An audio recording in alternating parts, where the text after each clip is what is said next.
Okay, green box is up, live counter is ticking up. Going to assume that means we are live, or very shortly will be. I'll keep an eye on my phone to see the notification come through. But we should be live, and that means welcome back to the Storytime Network. It is once again the Paradox Hour, and it is time to discuss the animes. And boy howdy, are there so many animes to talk about. So many good animes to talk about, I think, more importantly. Yeah, this is a very strong season. I've been busy watching Static Shock. I don't know about you guys. That's a blast from the fucking past. Yeah. But no, anime's been good too. But sometimes you need some Western stuff to mix things up a little bit. I've been following the Owl House for a while now, and oh boy, last episode today was oh boy. So I've Not heard. gonna say anymore.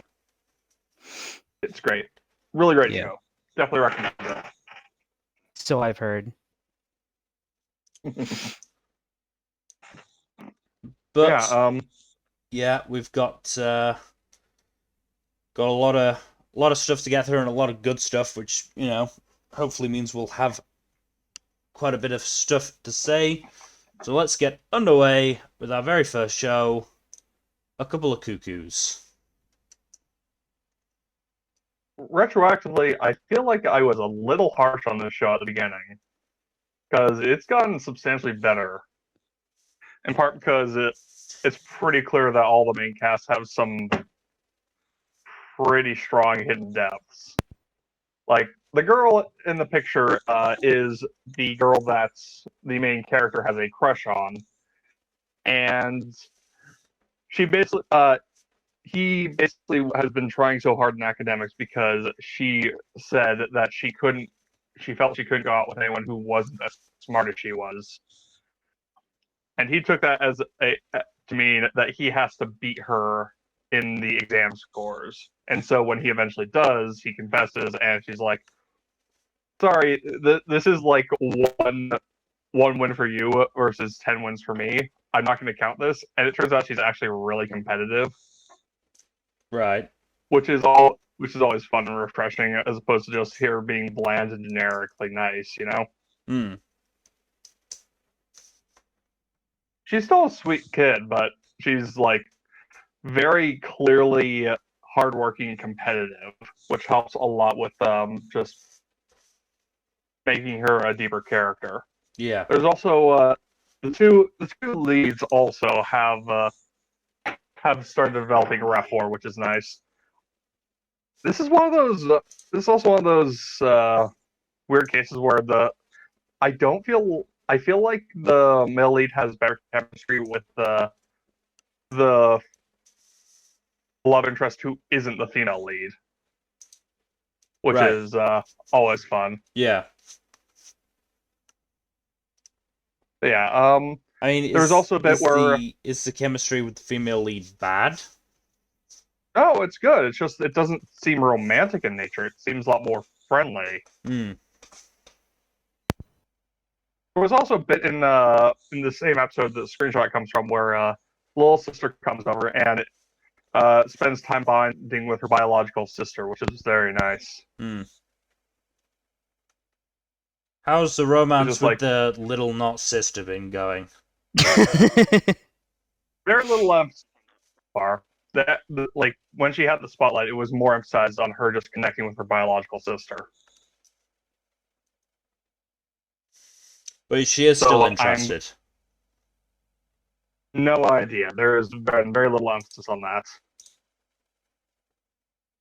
Besides that one little tease in the first episode, which I was like, why? Why would you tease that? I know it's probably going to happen at some point because anime, but for now, it's been very, very peripheral.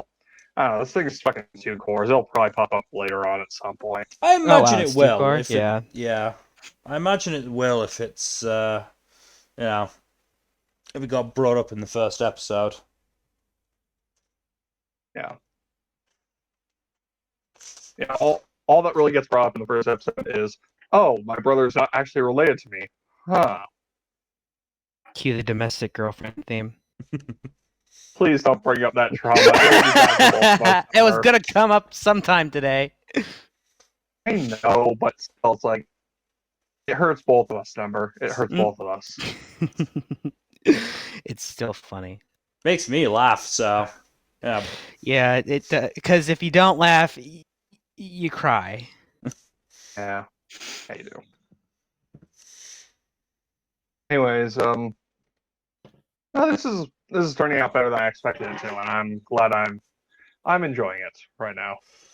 Okay. It's fell into an interesting rhythm so far. Yeah. Good. Yeah. The core conceit is still really fucking dumb, but Yeah. there's no change in that. There's no. How do you mix up two babies who not only don't even have the same hair color, they don't even have the same sex at birth? How do you mix that up? I think How? I think there was some drama on like ABC or something about something like this. Legit? Wasn't there? I think so. Yeah, switched at birth. Oh yeah, but they were both girls, I think, weren't they? Probably, yeah. I don't know. Yeah, I imagine this is one of those shows where as long as you are distracted from the central concept, it's fine. But as soon as that's brought in, you can't stop thinking about how ridiculously dumb it is. It's a really dumb concept to bring in as the central conceit. I'll be real, but at the same time, like it's not super relevant most of the time. It's just like a device to get these two in an awkward situation with each other, and also to like connect two families that would otherwise have no connection because they are wildly different in class and location. I feel like there were better ways. Yeah, just do what Domestic Girlfriend did. Damn it.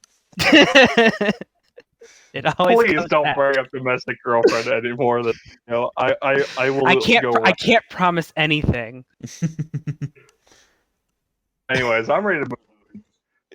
You have your show next, Nmbr.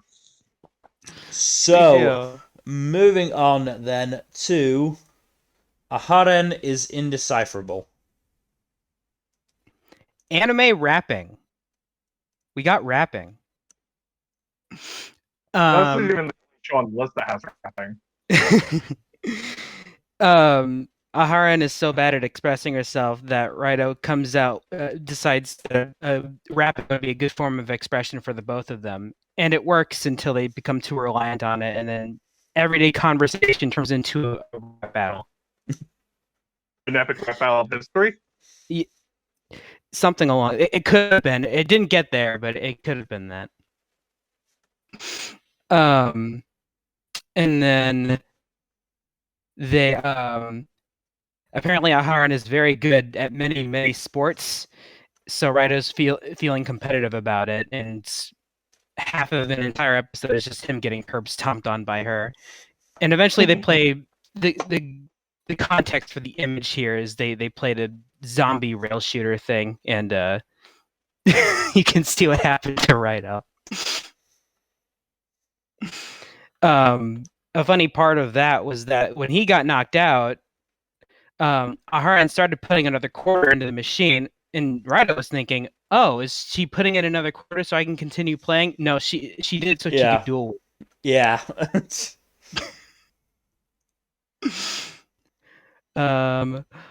What else? A cute little thing is that Raito ends up meeting Aharen's little brother, who happens to look exactly like Aharen, and also likes wearing her clothes. So for a while, yeah. So, but he's basically the exact opposite of her, where he's bad at a lot of things and is pretty like much more expressive. Yeah. So that was a good bit, but yeah, he likes wearing her clothes. And in a post-credit scene, Aharen asked him, "Why do you like wearing my clothes so much?" And it's because they're just so cute. I like wearing them. And he asks, "Is that okay?" And she's like, "Yeah, of course, it's fine." And then they hug, and it was nice. Good for him. Yeah, that pleased me greatly. I hope he can get his own cute clothes rather than having to steal Yeah. his sister's. But you know, Yeah, probably don't steal your sister's clothes, especially when you look exactly Yeah. like her. Otherwise, you're gonna keep getting people confused because they're like the same height too, and he wears his hair the exact same way. So yeah, that was a whole thing. But yeah, this is a really cute and funny show still. Still largely very fluffy.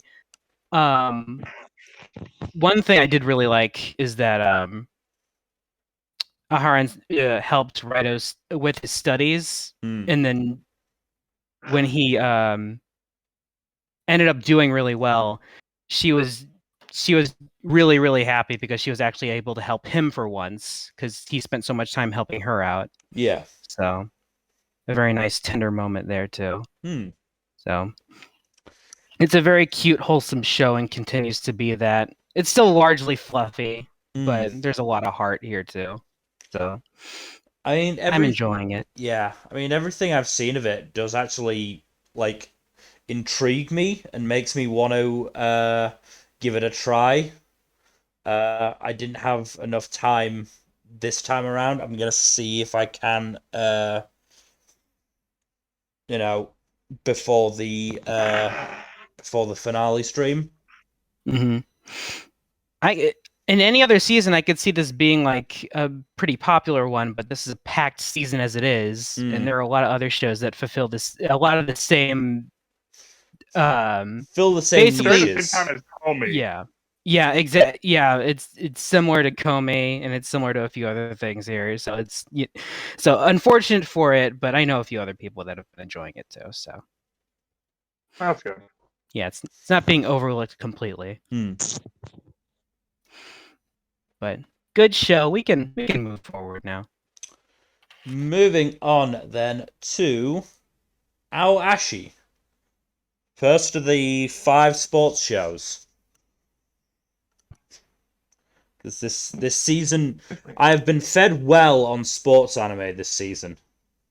The season was really heavy on sports anime and rom-coms. Yeah. Yeah. There's so many. Next couple is going to be a fucking bloodbath. So yeah. A bit slow going. These past 3 episodes, including the one that dropped today that I managed to get in. That's that one, and which was the other one? I think Love All Plays are the only ones from today that I managed to watch. So I watched today's episodes for Fanfare, Spy Family, and what was the third one? Shikimori. That's it, Shikimori. But we had episode 5 was basically getting everything prepped for Ashito to move to Tokyo, which was really emotional in the end because at first Ashito's mum was sort of iffy about letting him go because of the costs and not wanting him to move away, move a significant distance away. Then she overheard the fact that the reason he's doing this is to support her. And eventually, they never actually get to talk because the mum basically puts it off because she knows that it'll be all emotional and sappy and all that sort of stuff. So she just writes a letter. And honestly, him reading the letter got me tearing up because it was very emotional, which was quite nice from a very shonen feeling sports show.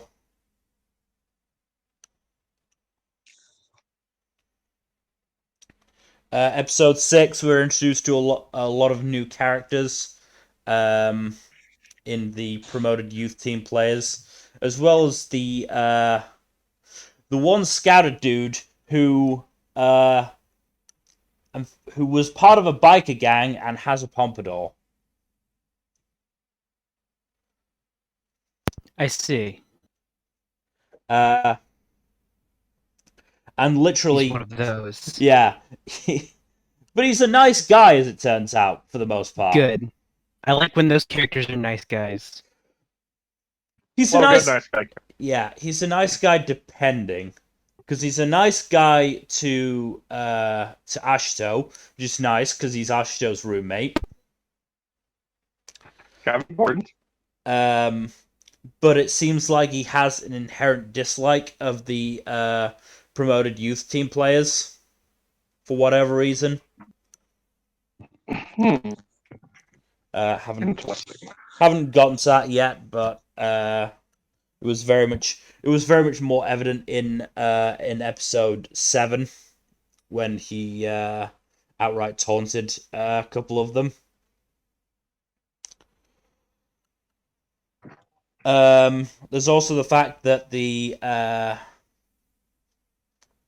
one of the main coaches, Date, does not particularly believe in Ashito, which is revealed in the next episode because he thinks that Ashito is too instinctual and is unable to think about his next move. And unable he just to hasn't mastered all instinct yet. and unable to like what's God re something whatever. He's unable to do again like his good plays because he did it fully on instinct.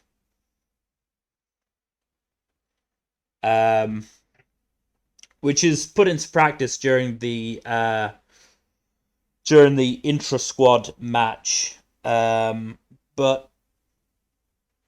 as much as he doesn't seem like it, Ashito is a fairly intelligent kid when it comes to football, even if he does generally work more on instinct.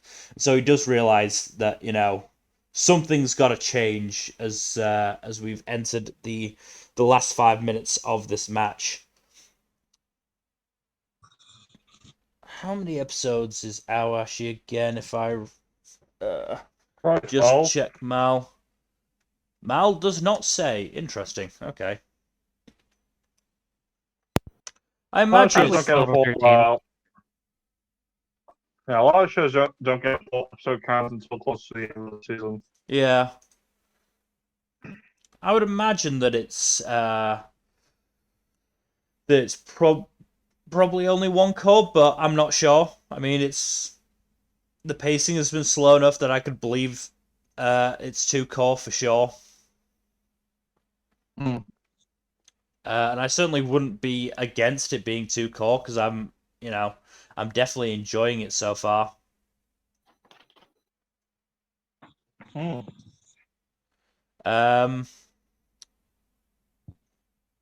Yeah, I'm liking the character so far. I mean, as I said, it's been a bit slow plot wise, but been getting enough good character interactions that I don't really mind. Especially with Hana, the main female character, who in episode, what was it? Episode 7, after Ashito had heard her say to the coaches that she's a big fan of his, Ashito then proceeds to call her cute in a later conversation. So, which, flusters both of them. I mean, it's great they're having this conversation, and Togashi, Ashito's roommate, is just there with a plate full of onigiri, just like watching it, as if he's just going. You might as well have popcorn out. Yeah, as if he's just going, huh, a meal and a show. That's nice.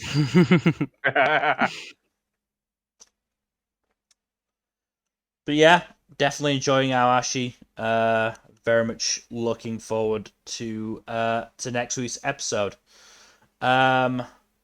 So moving on to our next sports show, Birdie Wing. Venus line, Venus line.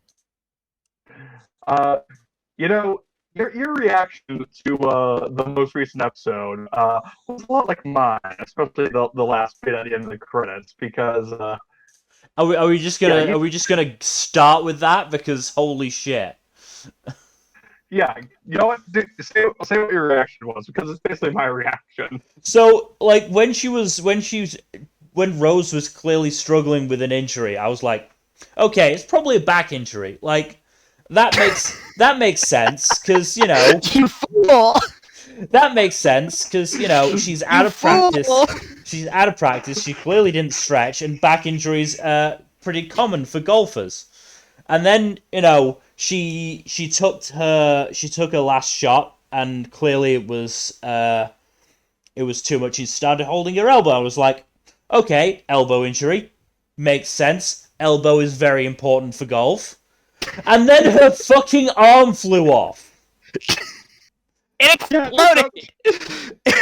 The last cyborg prosthetic right arm. But her arm flew off, and I was like, holy shit, her arm flew off! What the fuck? Oh god, it's a prosthetic. Okay. Oh. And it ends on I that. have the same reaction. I have the same reaction. Holy shit. Just... Like, this show is fucking wild. It really is. Like, oh my god. I did not expect that. There's no way. Oh, goodness. Nobody expects the Birdie Wing plot twist. No. No one expected this. I mean, nobody expected this, but this is peak Birdie Wing. No, absolutely. This absolutely makes sense. Oh my god. So we should go into the events that led up to this. So episode 5, the gay happened again. Mm-hmm. Because despite missing out on an in real life game, the two managed to meet up in VR. Eve and Aoi. And they have a really have a gay old time. Well, yeah, it's like playing golf. Aoi's mum is like, she's a gutter rat of a golf player. She can't corrupt my Aoi. And then cut to them basically flat on their back. Just panting from the intense golf session they just had. Yeah. But Eve's like, But no, wait, I need the there's real more. thing. We need to meet IRL. Mm-hmm. But before she can make that promise, she is forced to log out by Lily, who is crying because the bar is under threat. They say shop, but it's a bar. Yeah. Yeah. Also, I should say give us this little piece of information that's like, okay, Eve is an amnesiac who is a golf prodigy. Yeah. Also, were Lily and Klein just basically confirmed the underage prostitutes? Yes. Yeah. That's, It's heavily yeah. implied. Yeah. yeah, that's really fucked. Really weird. I don't know why they put that in there. Also, I'm not entirely sure of the timeline, but given we got given ages for when Eve was found, and then we know she's had 3 years of golf training from mysterious man Leo. I believe she's 14 as Zoe. So I mean, they're both in the under 15 tournament, so that would put them at 14. I mean, Aoi's definitely 14, 15. It's not confirmed whether Eve is because they just could have just shunted her in. and faked her age because the mafia. Mm-hmm. But Also, the fact that there's a fucking golf mafia in the series says a lot. Golf Mafia. Am I wrong? No, but if it's gonna do this concept, it might as well do it 100% insanity. Yeah. Go all in. I know, boys. Like, I watched episode 5, and then the fucking preview for episode 6 was a dude with a rocket launcher. Yeah. Turns out this show has political assassinations now.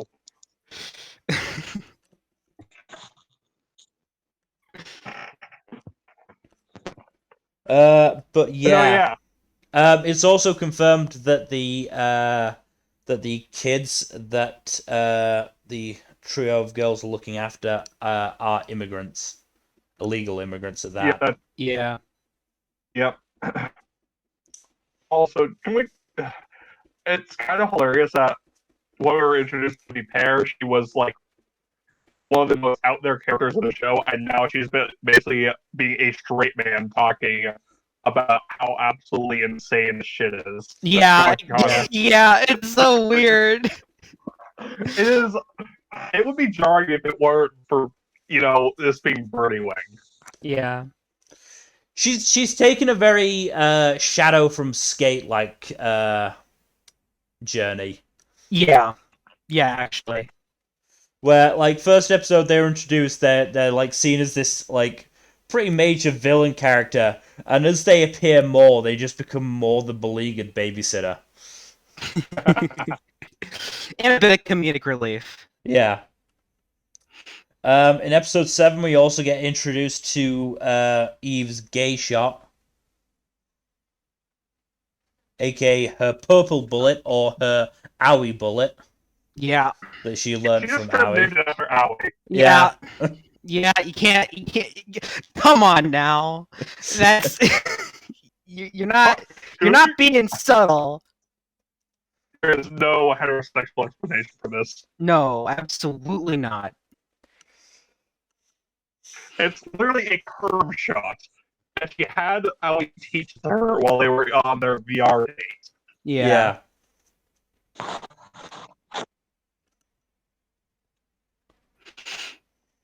Also, like apparently Rose was trained by Leo as well. Yeah.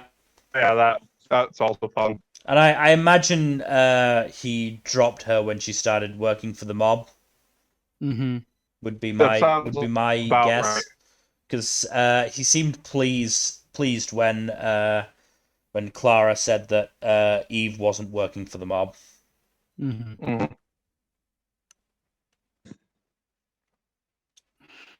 Also, it's taken us 6 or so episodes, but we finally got a name for bartender for Clara. Klein, yeah. Yeah. It's Clara Klein. Clara Klein. Yeah. Clara Klein, right.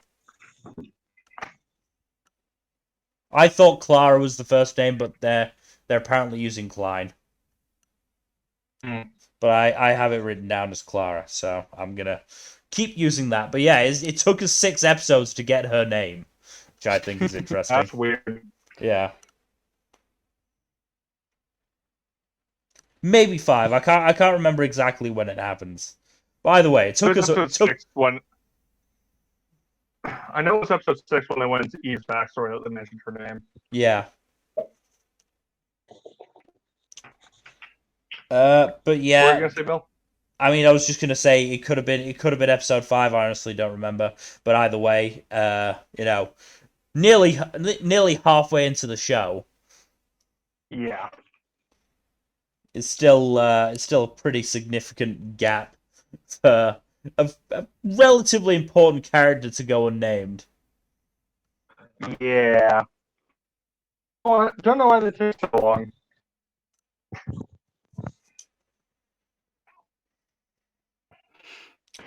Anywho, Yeah.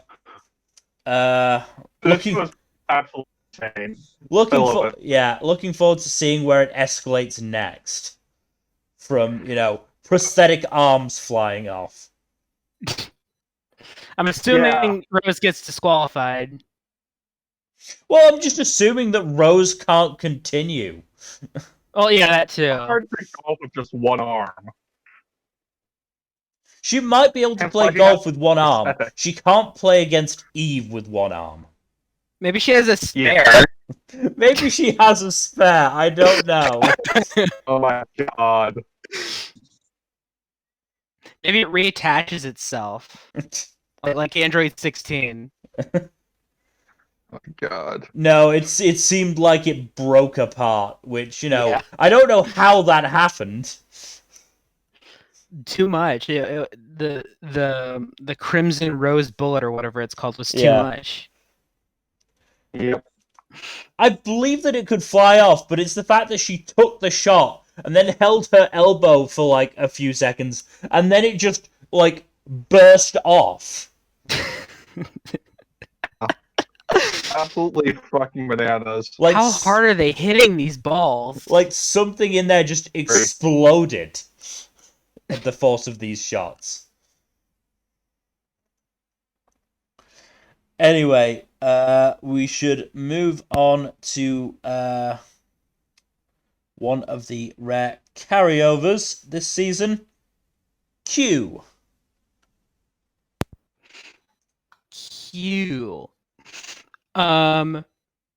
So probably my favorite episode from this bunch was one where the girl on the right in the image, she was a child star, Right. so she had like no friends at all. In the entire episode, it's about her and another member of her team basically going to her hometown to pick up her time capsule. She was originally going to throw it away, but her friend convinced her not to, because As you do. yeah. And she's going down memory lane a bit.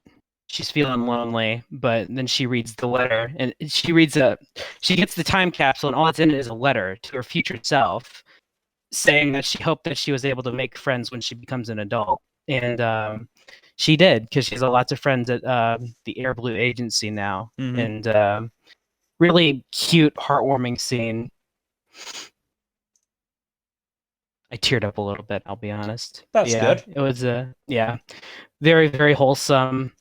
Everything else is mostly just characters getting over their acting hurdles. One of them was offered a role in a friggin' movie, but the catch is that she was offered the part because her mother is in the leading role, and she would be playing the character's daughter.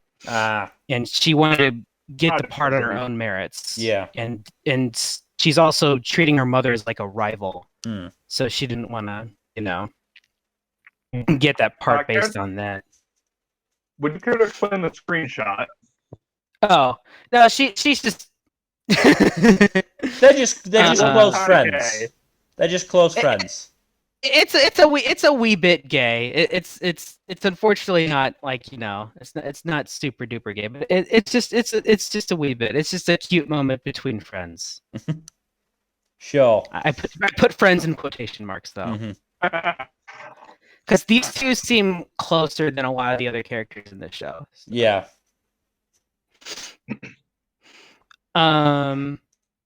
Another character in another episode, another character had she plays one of the supporting characters in the anime she's in, and that character's like getting basically her own episode, and she's nervous about it because it's like way more lines, and it's a completely different, like, the character's put in a different situation, and she has to basically change the way she's been acting for the character, or at least adjust it so that she's fitting for the role, I guess.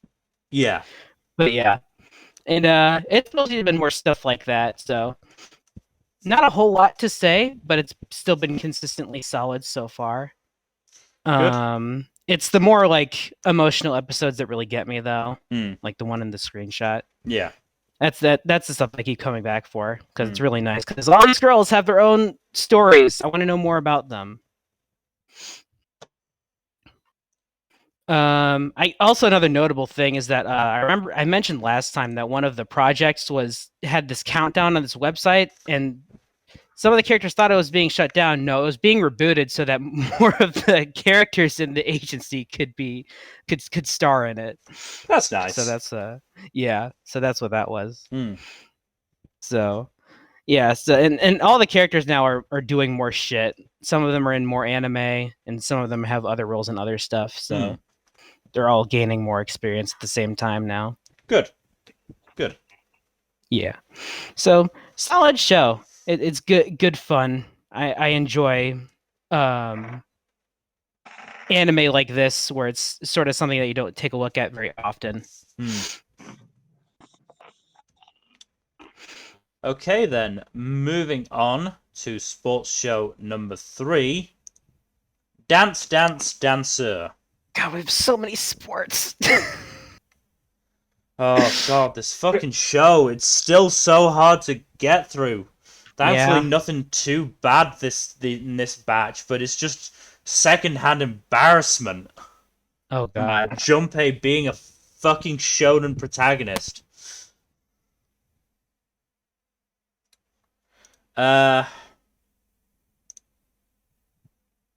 So episode 5, we get the big performance of scene from Swan Lake, where Junpei is the prince, Miyako the princess, and Luo the Rothbart or Rothbert, whatever the fuck his name is. Rothbart. And the way the way they were doing it is that Junpei would or Junpei's prince would fight Rothbart and be killed, and then Rothbart would also kill the princess, and then they would get a sheet denoting a lake dragged over them, and the little girl dancers would get a chance to do something, and that's how it would end with them dead. Instead, Junpei goes down, Miyako goes down, Junpei gets back up.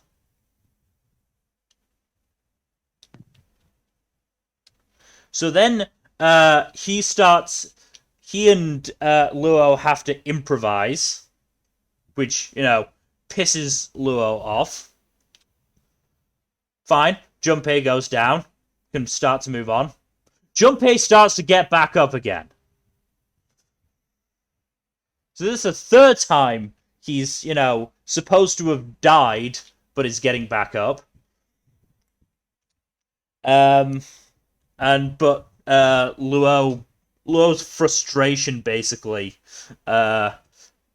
puts him down fully for the count. But I'm fairly sure having to do all those moves to keep Junpei down exhausts Luo, so he basically falls himself, and the performance ends with all 3 of the main characters down, signifying death. Which the audience really likes, because Junpei's acting is very good. His ballet basics are not, and it's very much noted. And it's called out in the next episode by the main judge, who is like an esteemed head of a ballet company and ballet school, basically saying, "Yeah, what you did wasn't ballet. It was dancing, sure, but it sure wasn't ballet."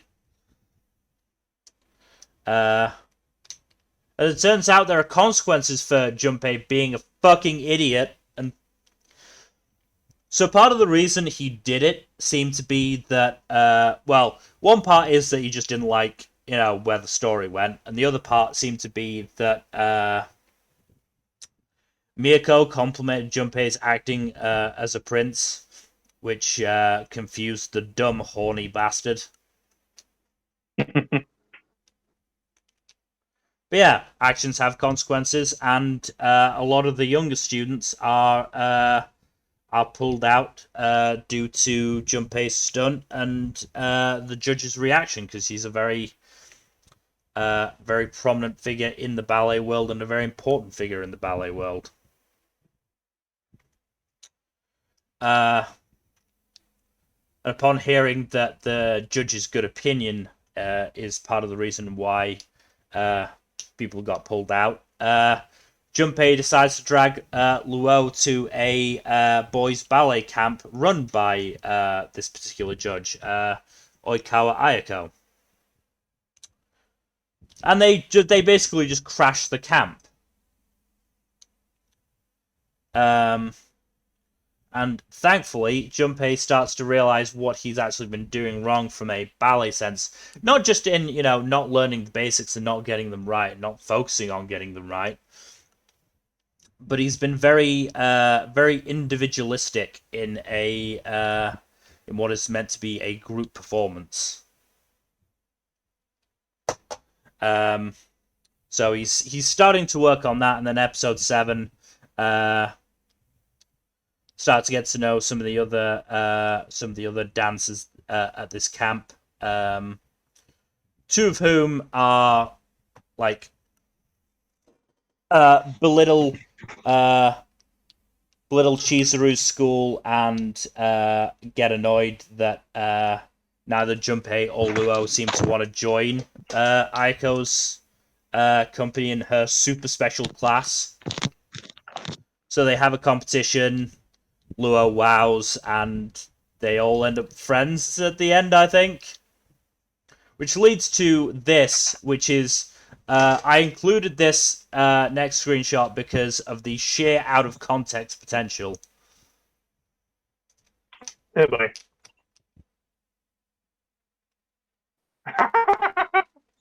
Yeah. What? What?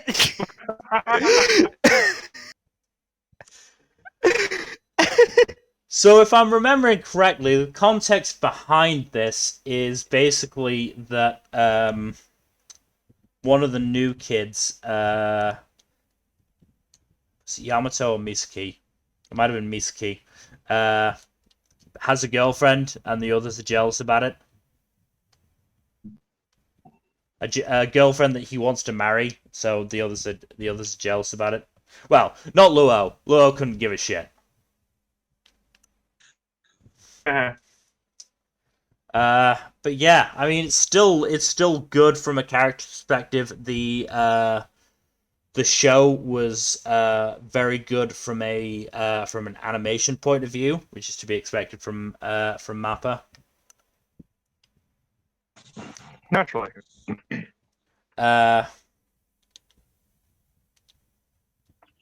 It's still, as I said, it's still awkward because Junpei is still thinking with his dick and still yelling a lot and rushing headfirst into situations where he should be trying to fucking prepare. Yeah. So, a bit between Leroy Jenkins and Sanji. Yeah.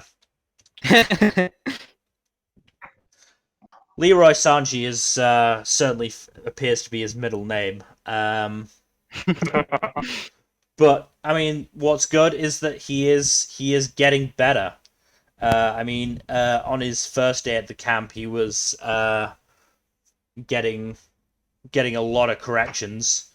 Days 2 and 3, he's still getting a lot of corrections, but as it's pointed out, that means he's learning from the prior corrections, because the instructor thinks that if he does give the corrections, then he's gonna fix it, so it's worthwhile giving them. Unlike other people in the class who get corrections then don't bother to fix it, so there's no point telling them other stuff to work on because they're not going to work on it. Why would they? So yeah, it's moving forward. It's moving in a good direction. We do only have, I think, 4 episodes left, which is going to be interesting. It's only 11 episodes. We've got 8, 9, 10, 11. Yeah, 4 episodes. So I'm not entirely sure. I can't imagine. Are they gonna drag out? Because it's an 8-day camp, and they're currently on, I think, day 3, maybe day 4. Are they gonna drag out the rest of the camp? I don't know, honestly. We'll have to see. We'll see. That's the end point I imagine they're gonna get to, but it's gonna be interesting pacing wise, how they manage to do that.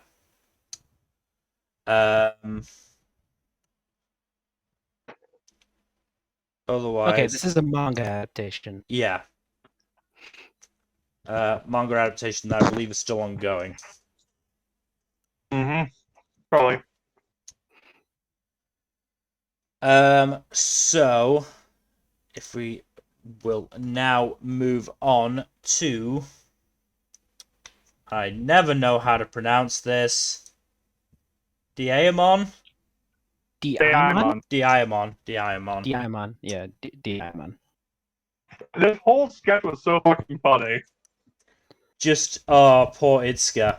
She was just like constantly on her toes the whole time. Yeah.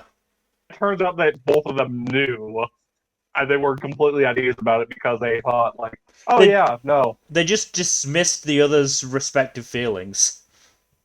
yeah, because they didn't view them as a threat because of XYZ reasons. Yeah. Though to be fair, I believe Kanako has more of a chance. Yeah. Because Nagomu is... Her dismissal of her so-called rival is a lot more sensible because, like, yeah, I don't think Nagomu is going to go for a high schooler. Probably not, no. It would be out of character for the show. Not just for the show, for the character, too. Mm. He's also just an oblivious dumbass. I love him dearly, but he is an oblivious dumbass. Yeah.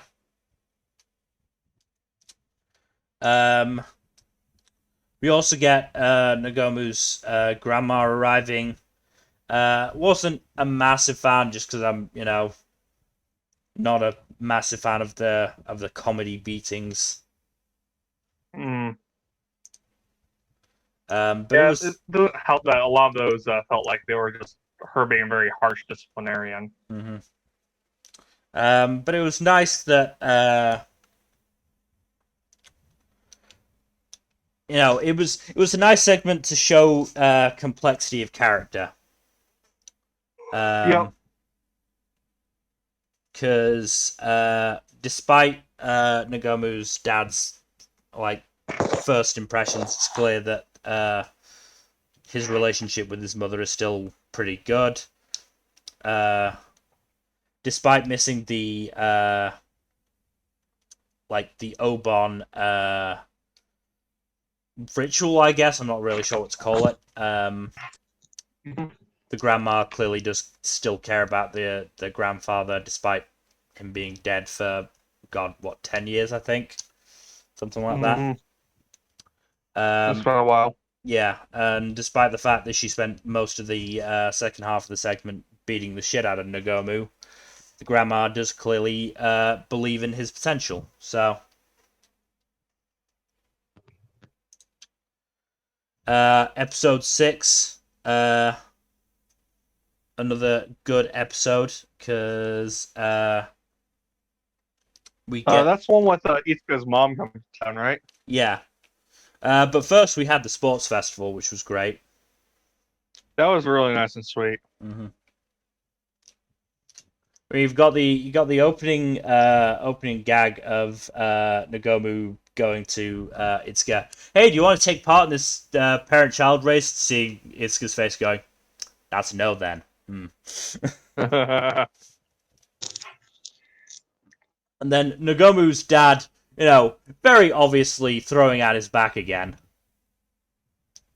I could see that coming a mile away.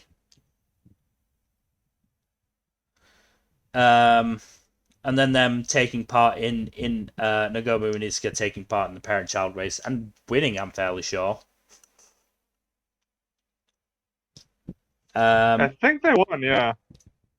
They got an award for something to do with that race at the very least. And their district won anyway, I'm fairly sure.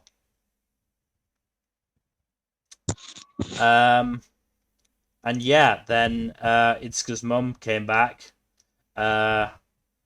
Was looking to take her back to France with her. And then through conversations with Nagomu and Itsuka, realized that Itsuka was happy there. So, good on her. Yeah, this was another good gag from the sports festival. That one kid who was like, "You are my fated rival, Itsuka," and Itsuka was like, "Do we have to do this?" Honestly, it's one of my favorite tropes when one character is hyping up a rivalry and another character's like, "Who are you?" Yeah. No, that was very good. Episode 7, we got a new character, Hiro, who admires Masa and joined to get experience, but very clearly struggles in the social situations. I do love how that segment just illustrates that while Nogomu might not be a particularly competent sweets maker, he is very good with people. Mm-hmm. Yeah. He definitely has a lot of soft skills, you know what I mean? Yeah. I mean, it's it's emphasizing that he and Itsuka will make a good team, you know, when the time comes. Because Itsuka's got the, artisan skills necessary, even as, 8-year-old? 8, 10-year-old, whatever. Like in that range. And, Nagomu's got the personality and, honestly, business-savvy mind to run it. He just seems to have quite a business-savvy mind. Wasn't... I forget, was one of these episodes the pool episode, or was that last time? Pool episode? Yeah, where they went to the pool. Was that episode 5 or 4? I think that was 4. Okay. 5 was just the day off, the girl's day off, and then the grandma coming. Right.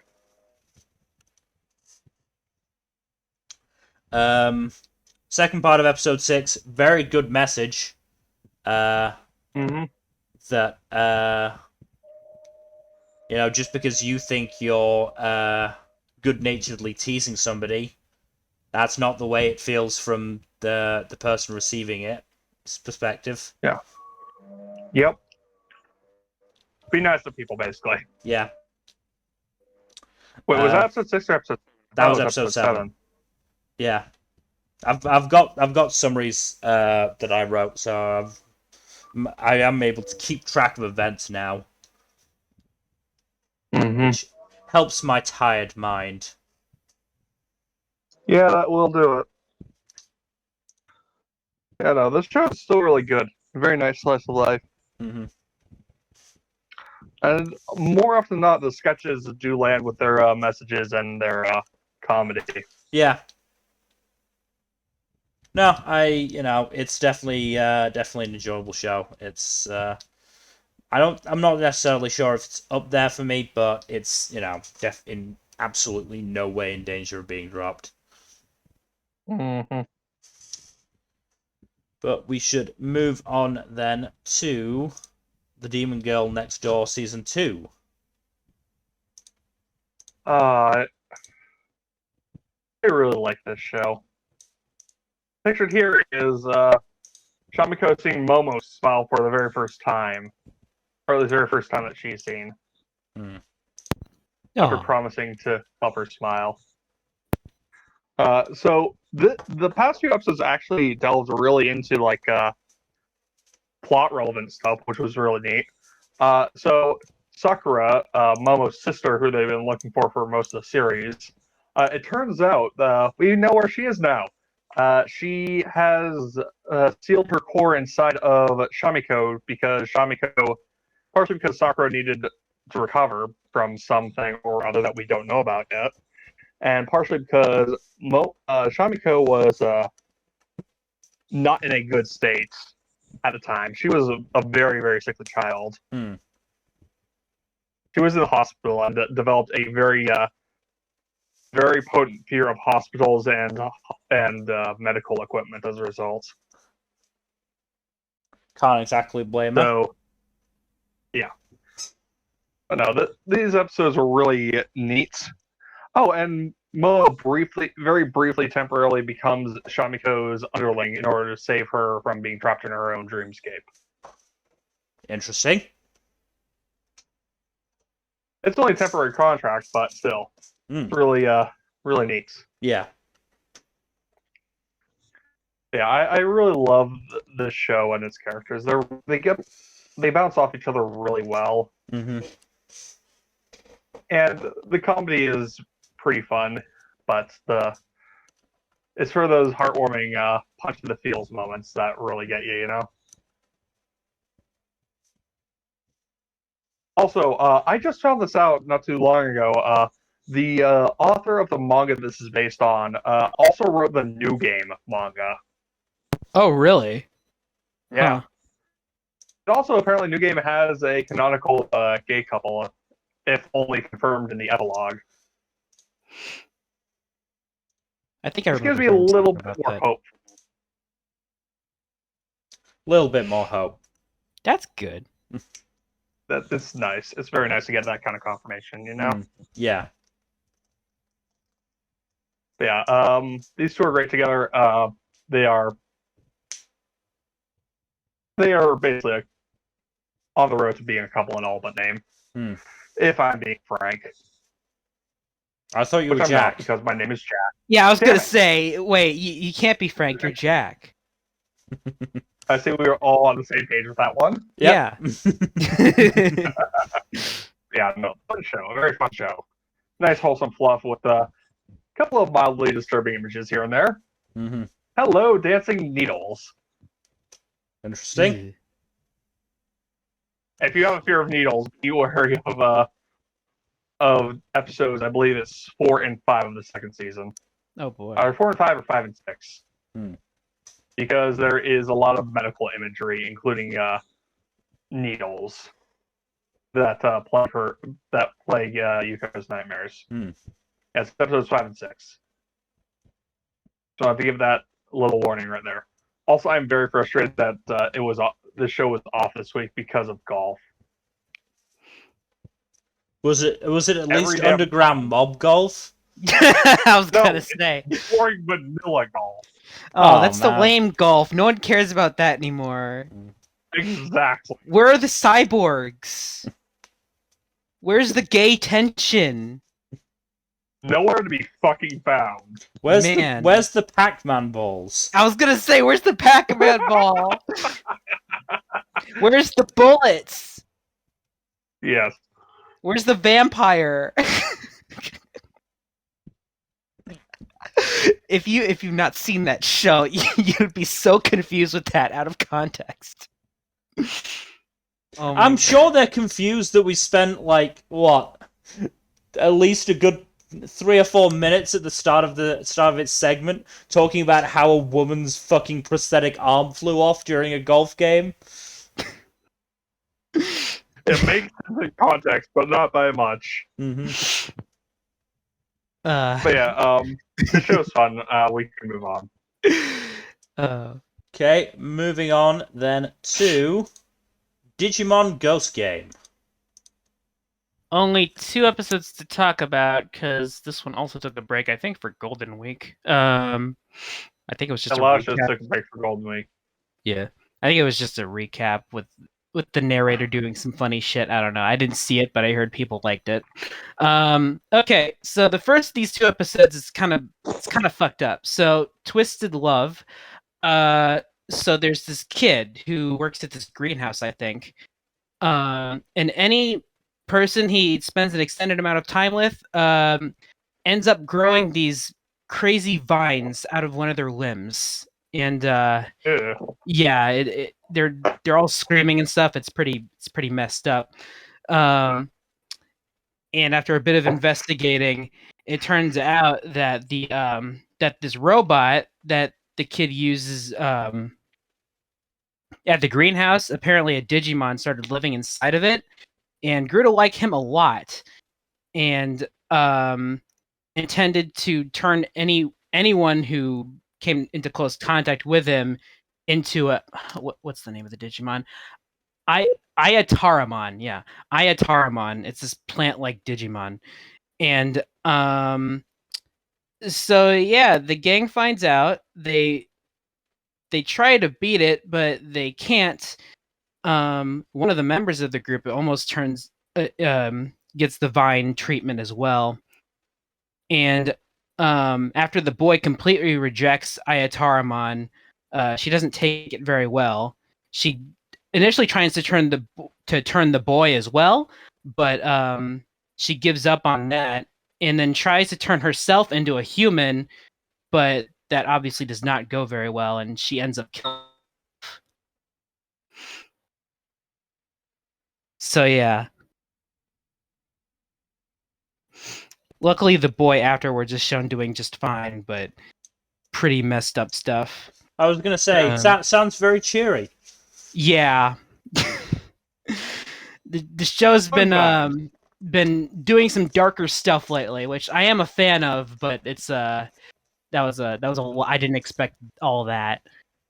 And then the most recent episode has a few vampire Digimon running this I think it's a winery, and they keep luring women in there and turning them into vampires so that they can, turn other people into vampires and rule the world with vampires.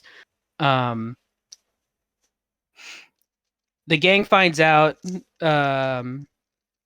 Ruri gets initially is lured in, but they manage to get to her in time, and they fight one of the Digimon there, and hits Gamamon with a curse that hurts Hero whenever he gets hit, and that pisses him off a lot.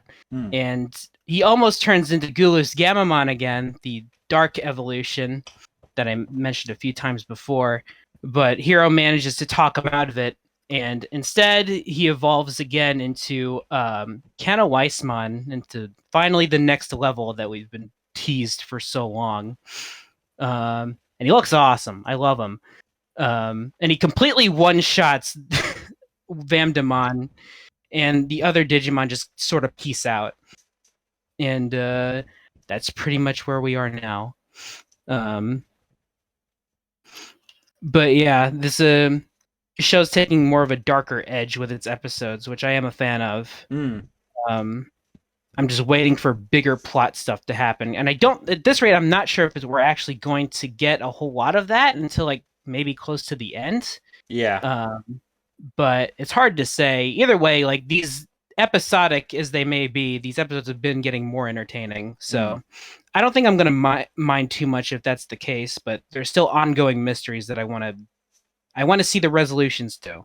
So, but yeah, good fun continues to be pretty solid. But we can move forward. Moving from one Toei show to another, Dragon Quest Adventure of Dai. Oh yeah, Hyuncle is so cool. He is. Also, you watched yesterday's episode, right? Nmbr? Yeah. Ding dong, the bitch is dead. Yeah. By bitch, I mean Sabuera, who is a punk ass bitch and went out like one. Yeah, he was a fucking cockroach, and I'm so glad it was Crocodile that got to kill him for all that shit. Oh, that was so satisfying. Absolutely deserved. Yeah. Also, the fucking move that finished off Zabuera was just crazy shit. Oh yeah, that was Lon Burke's hidden technique that destroys his two swords and his arms. That's how strong this one move is. Yeah, he's basically like, it'll take a few decades to recover from this. No big deal. Yeah, yeah, because he's like, Darklings, I think is what they're called. They live for freaking ever. Yeah, what a fucking cad to be able to just like say, yeah, my arms are basically almost irreparably damaged for the next few decades. No big deal. Yeah, but Nova wants to be his apprentice now and work with him, so that's pretty cool. I'm happy about character that. development for not Bakugo. Yeah, pretty much. Because it was Nova's. Look, he has the same voice actor, okay? Yeah, no, they're very much like the same trope in a lot of ways. But it was Nova's attack on Zabora that pretty much pushed Lundberg to do the thing. So Yep. Nova almost gave his life to do it. Yep. Zabora is finally out of the picture, which means that there is only one loyal general left. Yeah, that's right. Kilvern isn't a general technically. That's right. Correct. Yeah. Yeah, we haven't checked in with Dai or most of the Hero Squad for a hot sec, though. No, we haven't, because we've mostly been focusing on the ground stuff and on Hyunkle. Yeah, we hadn't had a chance to talk about it though. Avon gave blanking on her name. The party's healer. What's her name? Leona? Yeah, Leona. Gave Leona the feather things he was using for purification.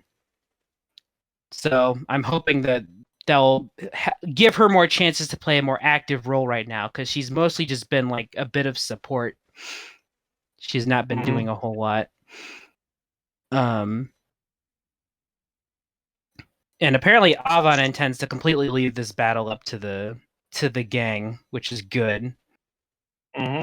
He's taking a hands-off approach, which is nice. Yeah. Kilvern is very unhappy. He has a new mask, but we haven't seen it yet. Yep. And then Hyunkle stayed back to guard the entryway and is just being he has a lot some Dynasty Warrior shit going on. He's taking on a lot of monsters at once. He doesn't really have a problem. He's just bodying them left and right. Yeah, he doesn't have a problem with them, but it does drain his stamina a bit, which is bad, because then fucking him shows up and he's supposed to be dead. Yeah, except he's not, and also he's got a sweet new do. Yeah, no, he doesn't just have a sweet new do. He's basically like, he has his own life now. He supposedly inherited the will of the other pawns, the pieces. The other pieces. As well as Hadlar, which is why he has Hadlar hair. Script inherited Hadlar's soul. That would make so much sense. Yeah, he's kind of a reincarnation of him, but he's mostly his own person now, which is pretty cool, because he pretty much got killed off pretty unceremoniously before. But now he very much wants to settle the score with Hyunkle. And Hyunkle's pretty worn out. Yeah. But the scene where him took out the rest of those monsters was awesome. That was really well animated. Yeah. That was some good stuff. Yeah, that was really, really satisfying. But yeah, it's him versus Hyunkle once more, and Hyunkle is struggling pretty badly, but getting a vision of Avon is keeping him going. Yep. Go little vision visits. Yeah. And it looks like things judging by the next episode preview, looks like things get pretty rough for Hyunkle there, but pretty awesome too. Yeah. So I'm looking forward to that. Yep. That's very fun. Yeah. I think that's just about everything. More or less, yeah. I mean, Yeah. my question is how many characters have actually stayed dead after being killed one time? Let me see. Most of the generals have died dead, except for the only one who hasn't is Junkal, who's just like dodged death several times. Yeah. Yeah, But Michael's very stubborn. Hadlar came back like 5 times. we're finally dying for Baron's dead. Baron's super duper dead. He's there's no way. Like if not he basically lives on as a spirit inside Die now, if anything. Yeah. Also, Fire Ice Student's dead. It's been so long. He died he was the first to die a long ass time ago. Yeah, Flazard. Is right. Yeah, and now it's Zabo. Yeah, finally. Thank goodness. Oh, he was a cockroach. Because he did not die quickly or easily. Yeah, because he's a freaking cockroach. Yeah, and a coward to boot. Yeah, can't survive a Beast King redemption blast right in the face though. Correct. He freaking melted. He literally his freaking body just melted. Yep. It's gross. I don't know. He could still be alive. No, shut up. No, stop. You're not doing that again. No. I was okay with Avon. I'm not letting you. No, stop. Just stop. No, we're not doing this again. Oh, it's No. fine because it got an explanation for it. That made sense. Yeah. If it was most retroactive. Yeah, but it worked fine for Avon. Okay, I'm not, if Zabora comes back. No, that's it. We can move on now. Got a great death. Okay, he's done. He's done. Yeah, he's I done. couldn't have asked Thank for a better goodness. death for him. Yeah. Okay, then moving on to the Executioner and her way of life. Akari just won't die, huh? Nope. Also, just going to go into meme territory for a second. Sending Akari into the fog is like, she's finally gone, but I can still hear her voice. Yay, homosexual, yay. I didn't think about that, but that's funny. That's really funny. I mean, it's not even inaccurate because no, Akari is just so openly thirsty. no, she takes any and all opportunities to flirt with Menno, and Menno's not really having it. To be fair, Momo's having it even less. Yeah. Oh no, she's got her own. She has her own problems right now.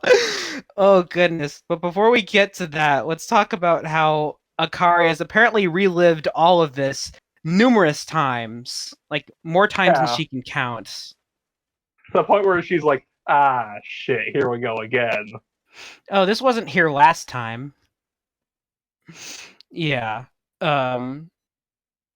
Apparently, future Akari has seen Menno get killed by Flare of all characters, and wonder why. Yeah, it'll be interesting to see how that happens. But she's apparently super duper aware, at least in the future, that Menno is trying to kill her, and she's like, "Okay, I want you to be the one to kill me." Yeah, it's a really kind of weird, fucked up romance kind of thing. Yeah, but I mean, I get it. Hey, I'm not complaining. It's pretty fun. Yeah, you may as well choose the way you go out, I guess. Yeah, now they're in a second arc where they are going to a port city where some fucked up shit is happening. Yeah, some monster drugs. Oh, yeah. It's always the drugs. Yeah.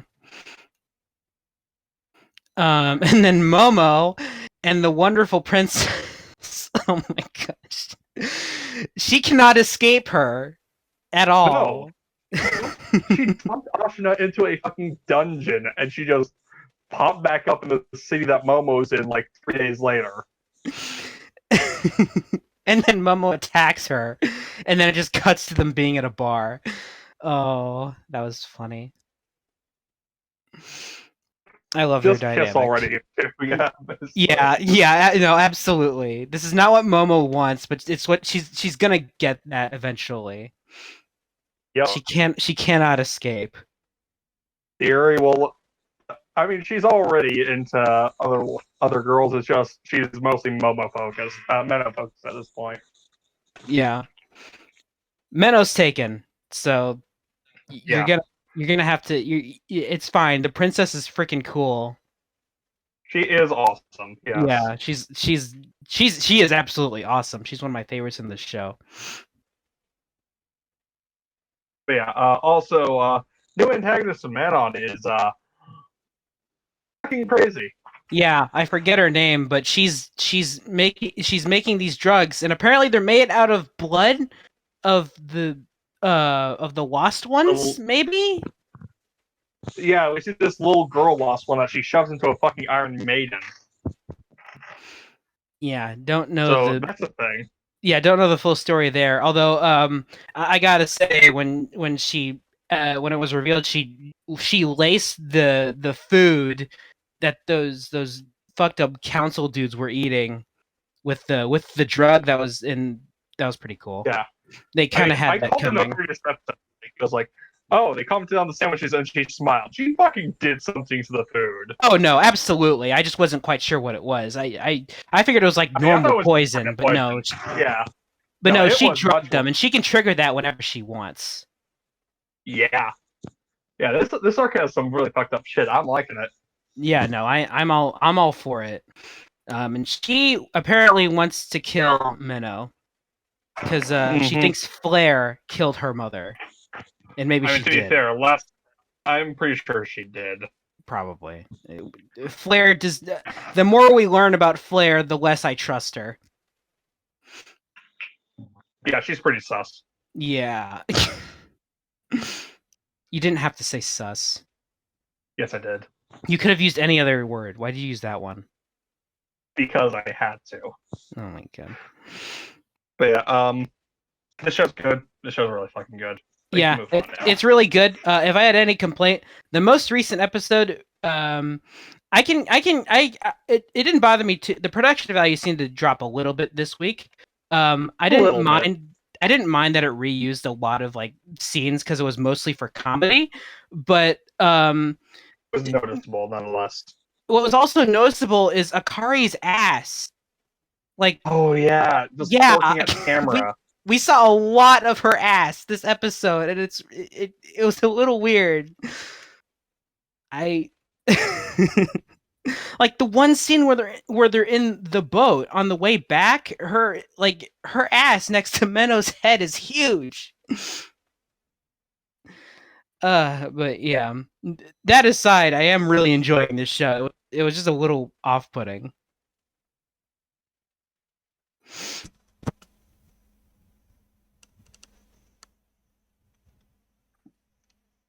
that everything then? I think so. I think we covered just about everything so far. But yeah, really good show. But we can move on to another really good show. Moving on then to sports show number 4, Fanfare of Adolescence. Oh boy. Did I tell you or what? Yeah, that was a hell of an episode. I mean, it's been sorry. It's been a hell of an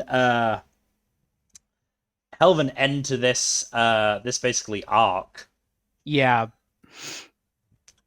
Because at the end of episode 7, post-credit scene cuts to a year later.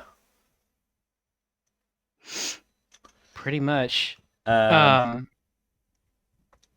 Which is gonna be interesting to see where people have gone in that time period.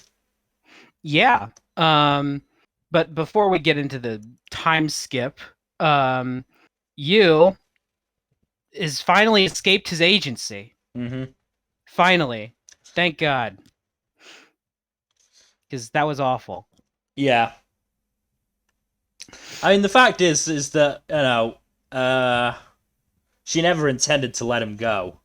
No, absolutely not. And fully intended, if he didn't, choose to return of his own accord, was fully intending on, forcing him back through any means necessary, including to, having filmed all this documentary footage to splice it together to make you look as bad as possible. Yeah. Pretty fucked up. But he's finally free. He's cut his idle ties, and now he's free to be a jockey. Which a jockey is good. with a scar on his face. Yeah, with a cool scar.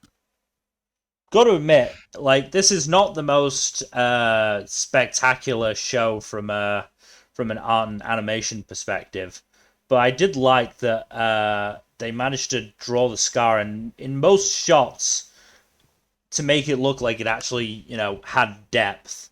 Oh yeah, no, It was the actually scar a looks groove good. on the skin rather than just, a drawn in bit of drawn in piece of skin that's a different color. Yeah, I noticed that. That's a detailed scar.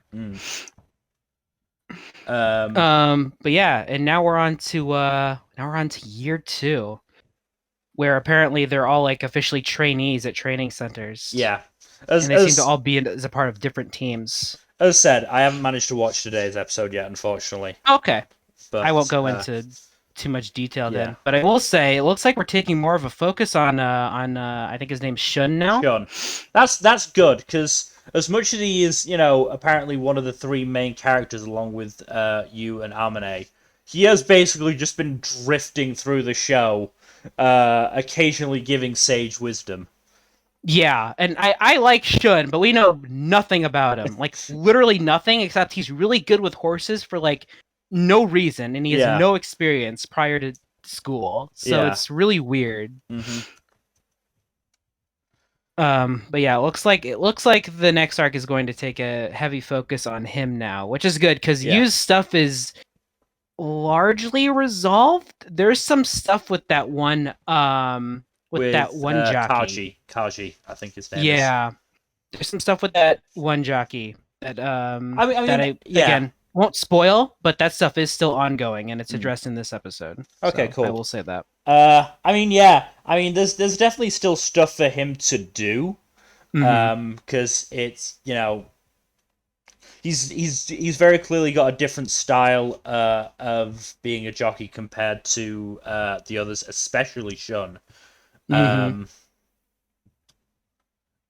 it'd be nice to be able to see that develop, especially considering it did seem to grab Kaji's attention when they met at the hospital. Yeah.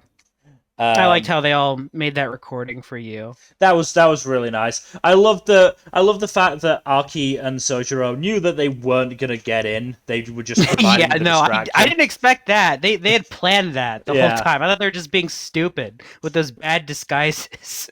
I had to pick the disguises as the fucking screenshot because just that, like, maybe Sojiro's could be explained as the behavior and dress sense of somebody eccentric. But Aki is going full fucking Groucho Marx glasses. Yeah. Yeah. They weren't getting in. Yeah.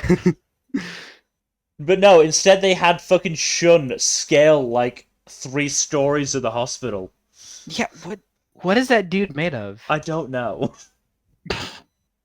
Like, man, he's a champ at riding horses. He can climb walls like freaking Spider-Man.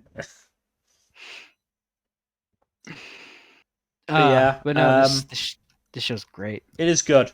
And I enjoyed the resolution with Hayato. Yeah. Not quite what I expected, but he doesn't plan to give up being a jockey, it seems like, so that's good. I liked that he realized that, A, it's gonna be a hard road for him regardless, and B, that staying in the school with all of the expectations from it is just gonna, harm him more. And it's something that he's gonna need to, take at his own pace. That said, I did wonder if he was gonna pick up you and bring you back to the school on horseback. I wish he did. Yeah, slight disappointment that it was just a bike, and I Yeah. was like, I'm not sure if that's safer or like riskier. Yeah. It's fine though. But yeah, no, definitely enjoyable. I'm just so in love with the fucking random English that Asahi and Amane just come out with. I I never get enough of it. Yeah, no, it's never gonna get old. It's never gonna get old. Never. Oh my god. Oh god, Natsuki Hanai is having so much fun with that. No, he's so funny. Oh goodness, no. This show's great. I really like it. This week the eye catch, it wasn't a horse I recognized. This horse was not an Uma Musume, so I didn't recognize them. Oh no. Yeah, I wasn't expecting that. That upsets me a little bit, but it's okay. Maybe it'll It's happen. only a matter of time. Isn't Uma Musume getting more anime? It is. It's getting It's not getting a season 3 yet. It's getting some sort of two new anime. One of them appears to be like a comedy. It might be a short. Yeah. And another one, which we know basically nothing about, except it seems to be unconnected to the main anime. Mm. So, I am excited, but I'd be more excited for a season 3. Yeah. And so, this isn't Uma Musume season 3, but I am enjoying it a lot. So there is that. Yeah. And there's still little hints here and there at the gay. Yeah. Yes. Yeah. There is a bit of that, and there is just a smidget of it in this week's episode too. I won't say what it is, but there is just a smidget of that. Also, I just want to say how much I've grown to love Aki and his just complete fanboyness. Aki's fantastic. I didn't expect to like him so much after the first couple episodes. No, because he was a complete shithead. Yeah. But now he's just hilarious and wonderful. He's still a little spiky, but he's just like, more often than not, he's too busy fucking fanboying over Mr. Doctor. Yeah. The fact that when the other two members came, were like, "Oh, he's like King Yu the sadist," and Aki was like, "That's incredible! I love that." Like unironically. Oh my god! Yes. Like unironically, like I love that. That's perfect. Great. No, that's wonderful. Oh goodness.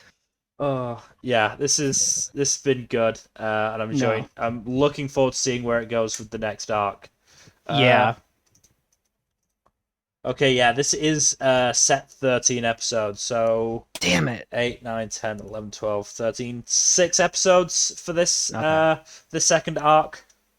It is an original, so Yeah. we'll probably get a satisfying conclusion, or at We'd like least to think a so, yeah. conclusion. Yeah. Yeah, I mean, all I've got to say is it's criminally underrated on Mal. Oh, yeah, I looked at that earlier. What the hell? Why is it so low? Like, I know it's like I don't see a reason for that. Horse riding and CG horses, I would imagine. The CG isn't even that bad. No, it's not. But, you know, people just hate CG, regardless of Yeah, whether it's bad or not. Yeah, I don't know. It Mal will be Mal, I guess. Mal, It yeah. deserves a higher score than a 0.94, but you know. Mal is the site that like drew attention to Shikimori being what was it? About 0.7 points below the manga. And like saying that the anime is busting. And I'm just like, three things. First, if 7.08 on Mal is considered busting, I'd hate to know what the 6s and lowers are considered. Yeah. Two, I'm not overly shocked about the disparity in scores because fewer people use MAL for manga, which means that the people rating it tend to be like fans of the series rather than somebody who watched an episode or two, decided they hated it, and gave it a 1. Yeah. And third, if they really want to draw attention to something, dropping its score rather dramatically, they'd get better fodder out of showing off Shield Hero season 2. Yeah, there are a lot of shows that are like better targets for that. Yeah, because that's an entire point below the first season and source material. I've heard from people watching it that they aren't too big on it either, so yeah.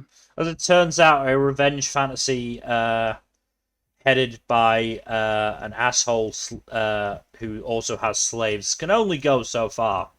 Yeah. Yeah. But that is beside the point. So we will move on to Healer Girl. I like to show more and more the more that I watch it. So the context for this screenshot here. So they passed their exam.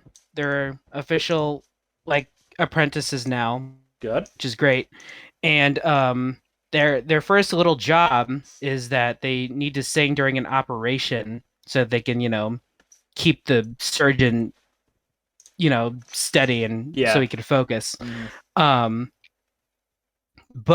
the thing is, it's a surgery, so there's going to be a lot of blood and shit. Yeah. And apparently the girls aren't too fond of blood. So to prepare themselves for it, they watch a series of splatter movies. And these are the results of that. Oh, that's always fun. Watching a horror movie marathon. Yeah.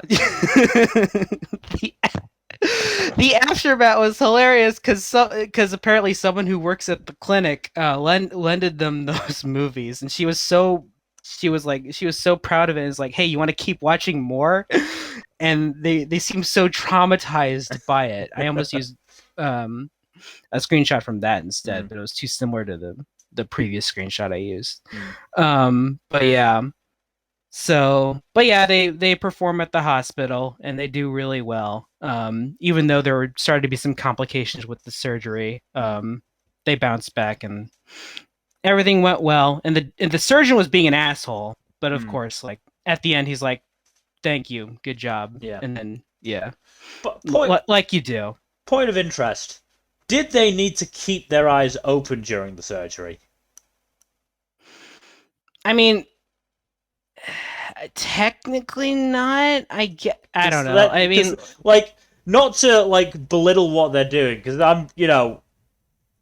it's important, I'm sure, but yeah, they are just singing. They're not like performing the surgery themselves. They can't just close their eyes and sing. Yeah, but it is a long surgery. They were there for like hours. So fair enough. Yeah, I mean, keeping your eyes closed for that long while singing is a bit awkward, Eye masks, and they have to, and they did like one of the girls would like take a break, so they had to open their eyes at some point. Fair enough. It just just my thought. You have your eyes closed for that long, you're going to be sleeping. Yeah, imagine falling asleep while singing. That sounds like something I would do. Just put out a few notes between snores. Yeah. But yeah, that was a good one. Another episode, everyone at the clinic took a short vacation and visited Hibiki's home at a farm. And Hibiki is the one with the silver hair in the screenshot. And it was a funny little episode. They meet her family. The adults get drunk and they say funny things. And that was quite funny. Especially when one of them suffers from a hangover. And then the most recent episodes have mostly been dealing with they don't talk about like actual school very much in this show. The three girls attend different schools. Mhm. And Kana's school is doing their culture festival, and she apparently has to help out with that. And there are some funny gags with that. And it ended with because of course at the culture festival the band got in an accident. They can't show up. They need a replacement. You know that whole trope. Yeah. And hey, guess what? There are a few singers right there, Mhm. and they performed the best musical number in the show by far. It was awesome. And that was a pretty awesome scene. And then they did an encore, and the encore was the opening of the show. So That's always was fun. nice. I always like that when that happens. It was very fun. It was weird at first because in the episode itself, like the actual opening didn't use the opening. It used the ending, but was edited slightly so that it could like time it right. And I was like, well, that's weird. Why are they using the ending? I was like, oh, that's why. So, and they basically replaced the ending with the opening. Yeah. So yeah, but yeah, I like the show more and more the more I watch it. I'm liking a lot more than I expected. It's still very pretty. Aside from like in the most recent episode, there were a few shots that it's like, man, did they get the intern to draw this? But aside from that, it's still very pretty, and the music is great, as it should be. And it continues to be consistently hilarious. This is like, well, there are a lot of funny shows this season, but out of the ones I'm watching, this is probably one of the funniest. Yeah. And that's just a lot, because there's no shortage of comedies this season. Granted, I'm not watching all of them, but this is still really funny. But yeah, very, very solid show. I look forward to watching more. I'm curious to see if there's going to be a proper plot line. I don't think there will be at this rate. It seems more like a slice of life type of comedy show at this point, but with a bit of serious here and there. Yeah. But yeah, fun show.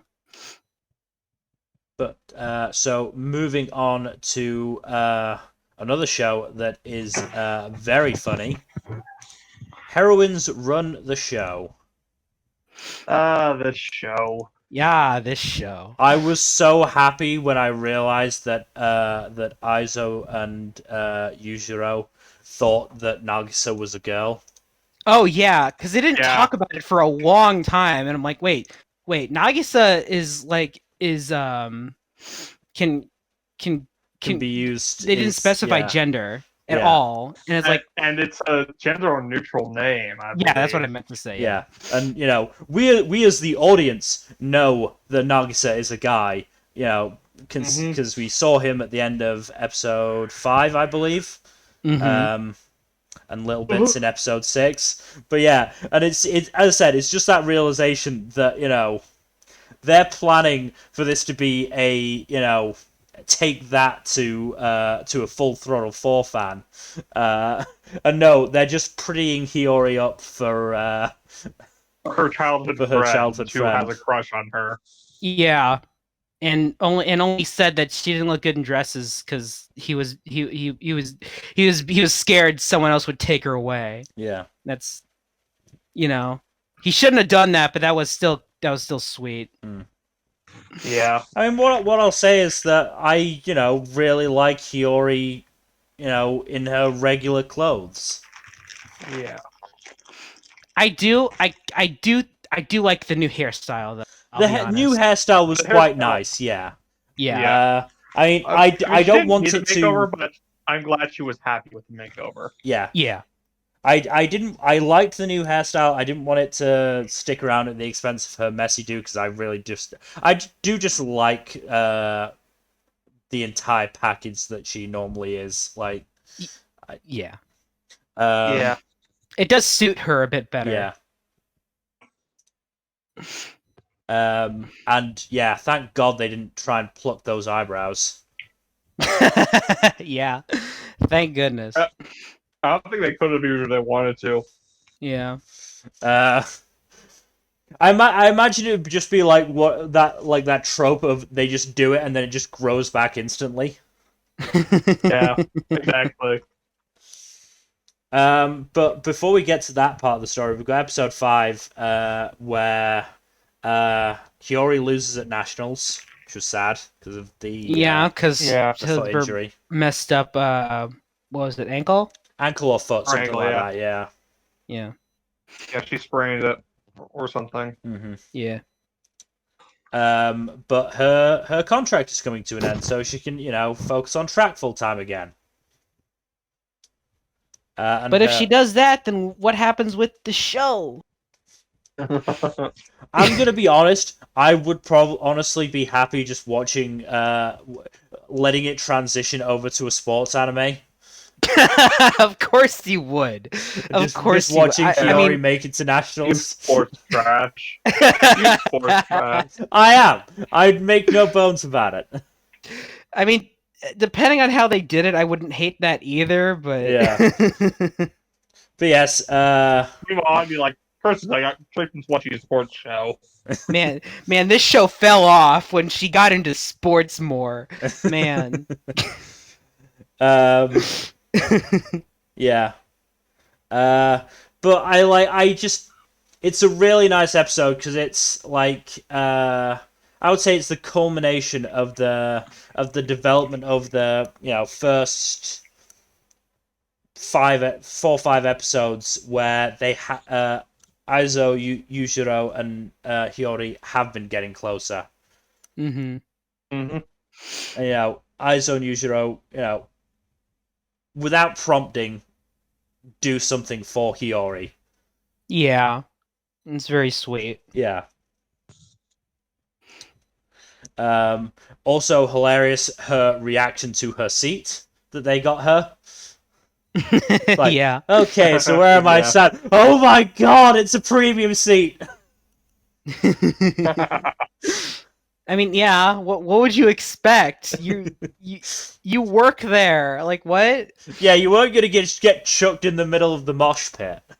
Yeah, you literally have the best connections in regard to this show. Like, why? Yeah. Why wouldn't you have like the best seat in the house? Mm-hmm. Yeah, the song they sing for her is very sweet. Yeah. Oh yeah, I loved that. Mm-hmm. So yeah, and so then we get the next episode, where we also meet a new character, Narumi Mona. Oh yeah, Mhm. I forgot Narumi, about her. that name sounds familiar, doesn't it? Yeah, it does. I Yeah, wonder if she'll come up again. Probably not. He already didn't get her number. Yeah. yeah, probably not. It's not like she then appeared on a billboard with the boys.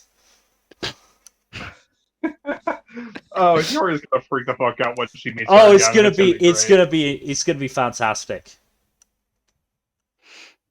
But I also, I like the message that she put across.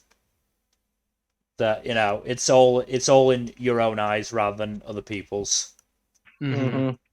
If you want to dress up pretty, then you can.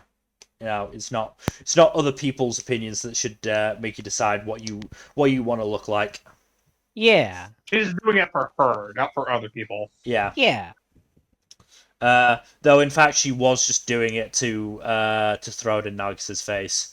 Which No, and I think that's a justified reason. Yeah, but it was just I think that's good. it was just hilarious. Middle of the train station when Nagisa finally admits that she's cute.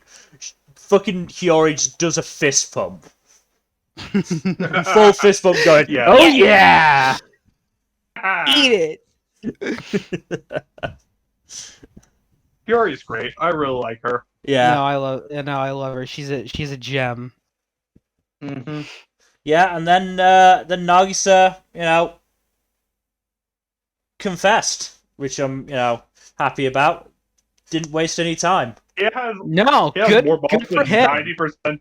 He has more balls than 99% of rom-com protagonists. Yeah. Yeah. No, turned up, took her to see a show, made her food, confessed. What more can Yeah. you want from a guy? And she kind of, sort of, ish turns him down on the grounds that, like, she's not at the point in her life where she feels like she can handle a romantic relationship on top of all the other shit she's doing. Especially one that would be long distance as well. Yeah. Yeah, long distance relationships are hard. Yeah. Mm-hmm. But I mean, what I liked was that it was clear that Hiyori likes Nagisa in that way, Mm-hmm. and was Yep. and that it wasn't that she felt what's the word I'm looking for, compelled, I guess, to accept the confession just because he was her childhood friend. Mm-hmm. There is definitely feelings there. But I also liked, I've got a second screenshot for this, and I had to include this just because it's whoever wrote this line has suffered through so many rom-coms. Oh yeah. Oh yeah. So many entire fucking rant rom-coms. was great. Yeah. That whole bit with her friend just saying, "Childhood friends need to win." Yeah. Yeah. As said, it seems like a very pointed message from somebody who has gone through far too many rom-coms where the childhood friend has been set aside. Yeah. Look, Yeah. I can count on one hand the number of rom-coms where the childhood friend doesn't get shafted, and it's an extremely rare occurrence. Yeah. I mean, the other really good thing about this little story is that it confirms that there almost certainly isn't going to be a romance between the two boys and Hiyori. We'll see. Yeah. I don't know. There's So, still something there. I don't know. I saw a comment from somebody. I think it was on in the Crunchyroll comments saying that the music video or the music videos that this is based off of don't take that relationship in a romantic direction. So That's good. fingers crossed that they're just going to stay as Fingers crossed, knock on wood. semi-vitriolic best buddies. Yeah. Yeah. We'll see. We'll see. I also liked her Gyaru friends a little bit about her meeting her boyfriends. Yeah. Yeah, that was cute. I'm like, yeah, That was very sweet. That's nice. That on its own could be the topic of an anime. Oh yeah. Yeah. It kind of was in Fruits Basket. Kinda. Yeah. But also, Heroines, don't think I missed that you had Hiyori spend probably a good half an episode just going around all the female characters going, "You're so cute." Yeah, I noticed that too. I'm like, hey, what you doing? Girl. Yeah, what you doing? You maybe have some things you need to sort out about yourself. Yeah. Yeah. To be fair, it would not surprise me if Hiyori was a bi disaster. It would not be. No. She did tell Mona she was cute like a lot. Yeah. I don't know. That she did. Yeah. Are we gonna get Fruits Basket again, where we think the love triangle is one thing, but it turns out to be another? Maybe. Possibly. I'd be okay with that, honestly. I think that'd be funny. It would be hilarious. Yeah. But yeah, no, this continues to be a really good show. No, this is quite the surprise, and I'm really enjoying it. It is a very pleasant surprise. It's a good time. Also, fucking props to Koki Uchiyama and Nobunaga Shimazaki. Singing has been great. Yeah. Yep. Yeah. Absolutely. I mean, as it turns out, a lot of seiyus are really good singers. Yeah. But yeah, their performance in episode 5 was really good, and now they've. I love that. Yeah, and they've got something to aim for as a group. I do hope at some point we get more into the boys' backstory as well.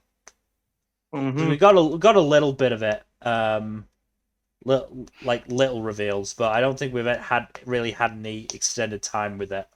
Oh yeah, there's still plenty of room for them, so I'm looking forward to seeing There's like that. what, Yeah. 5 episodes left or something. So it was episode 7. Yeah, 5 episodes. It was 12 episodes. That's enough Man. time to go into their backstories a little bit, Yeah. Yeah. and then have a little final arc to Mhm. top things off. But yeah, because I don't think we've ever have we ever found out why Yujiro was at the police station in the first episode? Nope. No, we didn't. Wow. Yeah.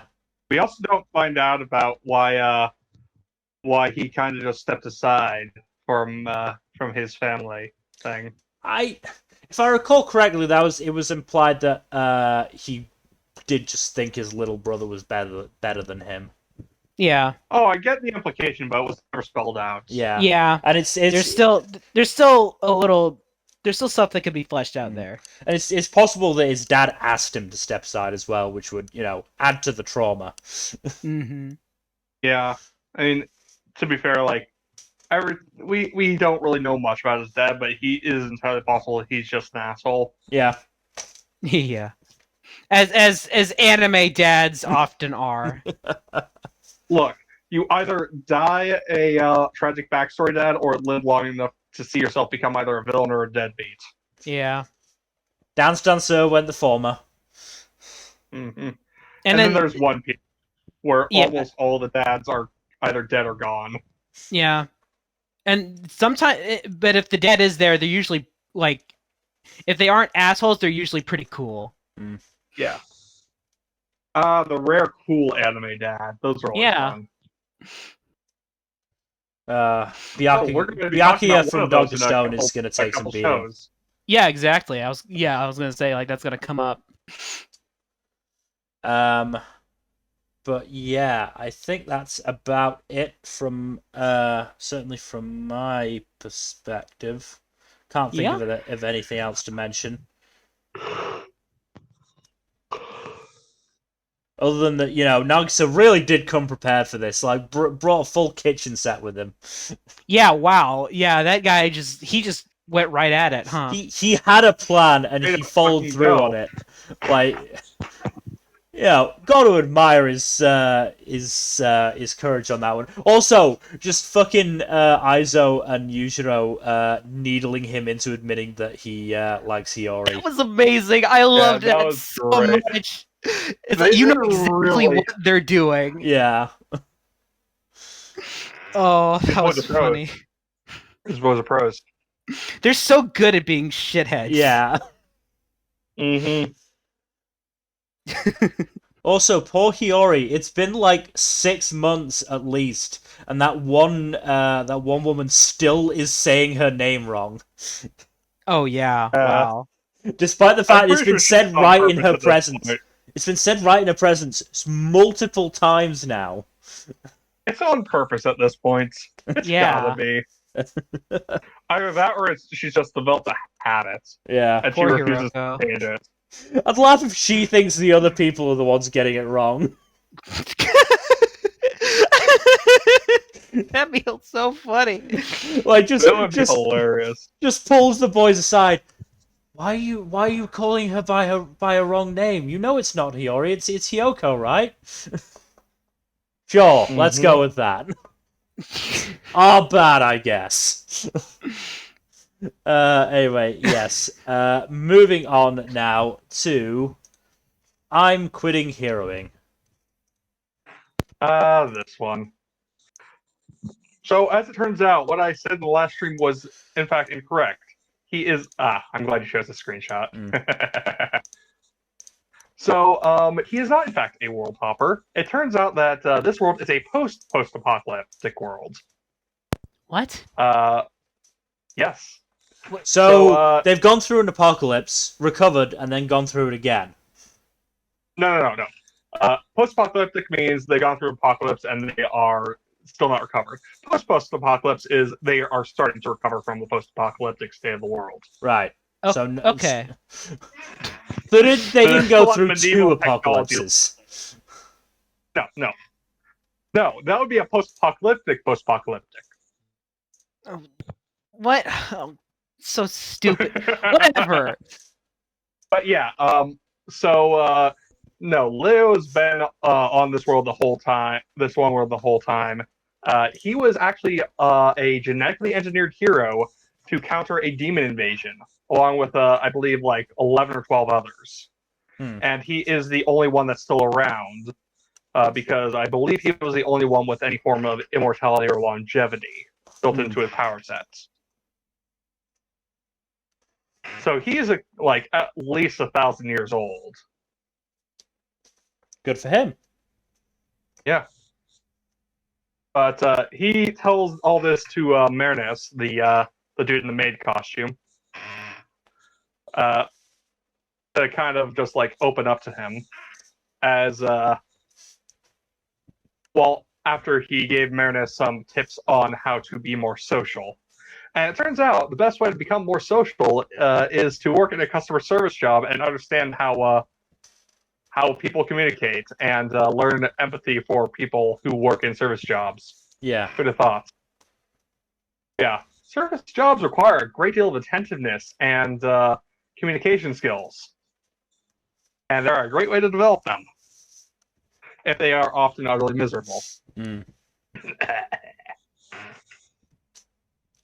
Yeah, that bit's fun. And the most recent episode had Leo deal with the big buff general guy who looks like Eastender from Face. Basically, his issue is that he feels that his trainees aren't up to snuff because, as it turns out, really good warriors do not make good teachers. He's the epitome of an ultra talented person who has no idea how to teach someone else.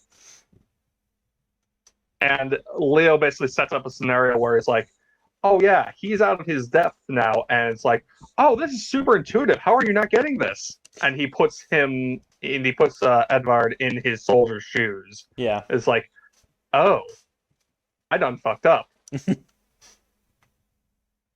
Maybe I should take a different approach this time. But yeah, I'm really liking this show. It's doing a lot of things differently from most fantasy stuff, while also having some really funny jokes and neat character dynamics. I have no idea where it's going to go from here, but it'll be interesting to see, especially now that some of the generals know what Leo's deal is. Because, him being the survivor of an apocalypse and basically being a part demon superhero is really neat, and there's a lot of material to mine there. Yeah, for both angst and character introspection.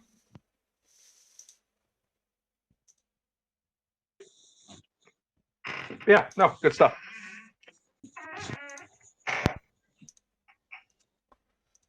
So if you are ready to move on, moving on then to Kaguya-sama Season 3.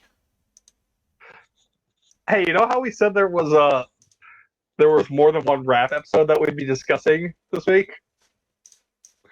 This also has a wrap episode. Also, great screenshot. Fucking great. Okay, oh my god. So just quickly, I'm gonna keep this up for the rest of the discussion, but I do just want to quickly transition to another one to make a joke, which is if I had a nickel for every time an anime said motherfucker in this batch of episodes, I'd only have 2 nickels. But it's weird that it happened twice. And in the same season. Not just in the same season, in the same week. Yeah. Like, I saw that screenshot after hearing it. I'm just gonna say it happened in Kongming, and after hearing it happen in that, I was like, wow, they went there. They actually said motherfucker. Good for them. Yeah. And then I saw that when 2 shows did that. What? Yeah. Yep. When's Hiyori gonna say motherfucker? When she has to deal with the boys. Boys and Some their bullshit. sexual tension. Eve Yeah. would say it. Oh, Eve would. Also- I'm surprised Eve hasn't said it yet. Yeah. Let Eve say fuck. Yeah, let Eve say fuck. She 100% swears like a fucking sailor off screen. Yeah. Anyway, So Chica back dropped to the the first one. MF bomb after realizing that she still has to train Shirogane in how to rap. Yeah, which both makes sense for her and also doesn't make sense for her. They go over that in the fucking episode, Yeah. which is just absolutely hilariously meta. Yeah, the rap episode is great. I especially love Kaguya and Hayasaka's bits, but all the bits are great. No, that was absolutely fantastic. And while that episode as a whole was absolutely perfect, let's not ignore the ED for that episode. The fucking ED was great. That was It's incredible. Yeah. Honestly, the overall ED for the season as a whole is really good, but that special ED was fucking something else. Yeah, you replace one like perfect ED with another one. Yeah. Honestly, I'm gonna have a lot of trouble determining which one's the best. Oh. The awards this season are gonna be a bloodbath. I'm telling you right now. Oh yeah. But yeah, that ED was great. That whole episode was perfect. Absolutely spectacular, yeah. Yeah. And then we got the most recent episode, which had... Well, no, the Nagisa bit was also in the rap episode. Yeah. That was fucking... That visual image is just hilarious. I had to screenshot it. Yeah. That is hilarious. Okay, so let me Or ask you Maki. this, Jack. You've read the manga, right? I'm current on it. Where is the anime up to in terms of chapters? It's in the low hundreds. I believe the season's going to end around 135-ish. Right. It covers about 45 chapters per season, give or take. Interesting. Yeah. Every episode does like 3 to 4 chapters. Yeah. Okay, so what I'm gonna say is that my current trend on my catch-up list is pretty much not moved. So would you be appeased in terms of Kaguya if I read the manga that got dropped all in one big fucking go by Viz? Yeah. Go for it, dude. Absolutely. it. Go right ahead. Yeah. Just blaze through that stuff. It's good stuff. Yeah, because it's up to chapter 221. Yeah. I believe it's current. I believe that's the most recent chapter. Wow. Okay. Let me double check. I think that's what the most recent chapter was, but I could be entirely wrong.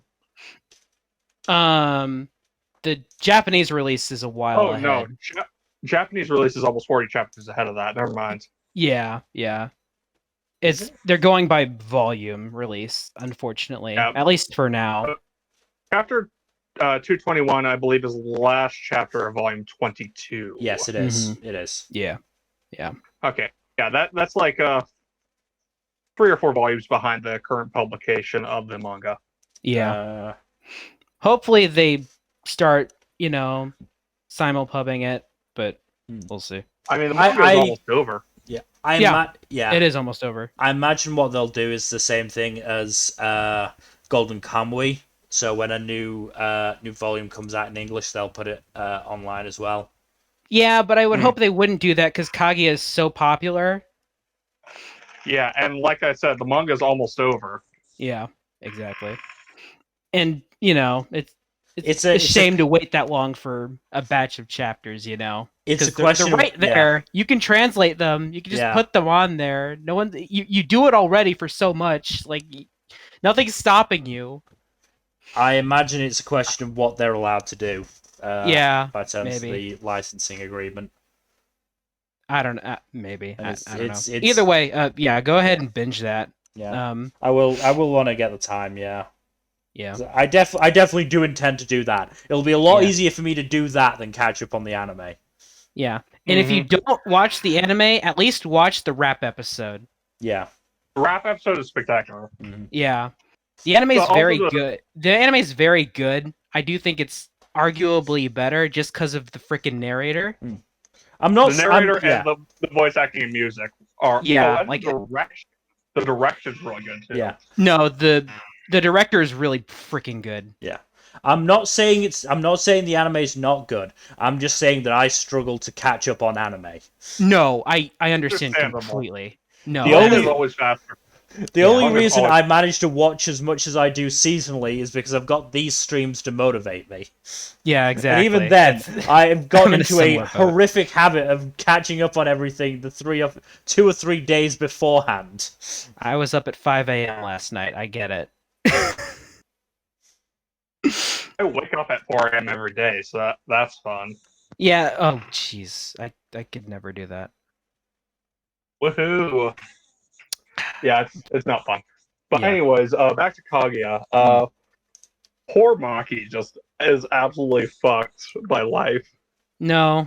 Yeah. It's rough, but you know, she'll be okay. No, She'll be I'm okay. sure she'll be fine. Yeah. Probably. Hopefully. Probably. Maybe. At least she has friends now. Yeah, she has That's what's friends. important. You know. Oh, and then there's the parent-teacher conference episode was fun. Nothing like having a parent-teacher conference with two people that are definitely not your parents. Yep.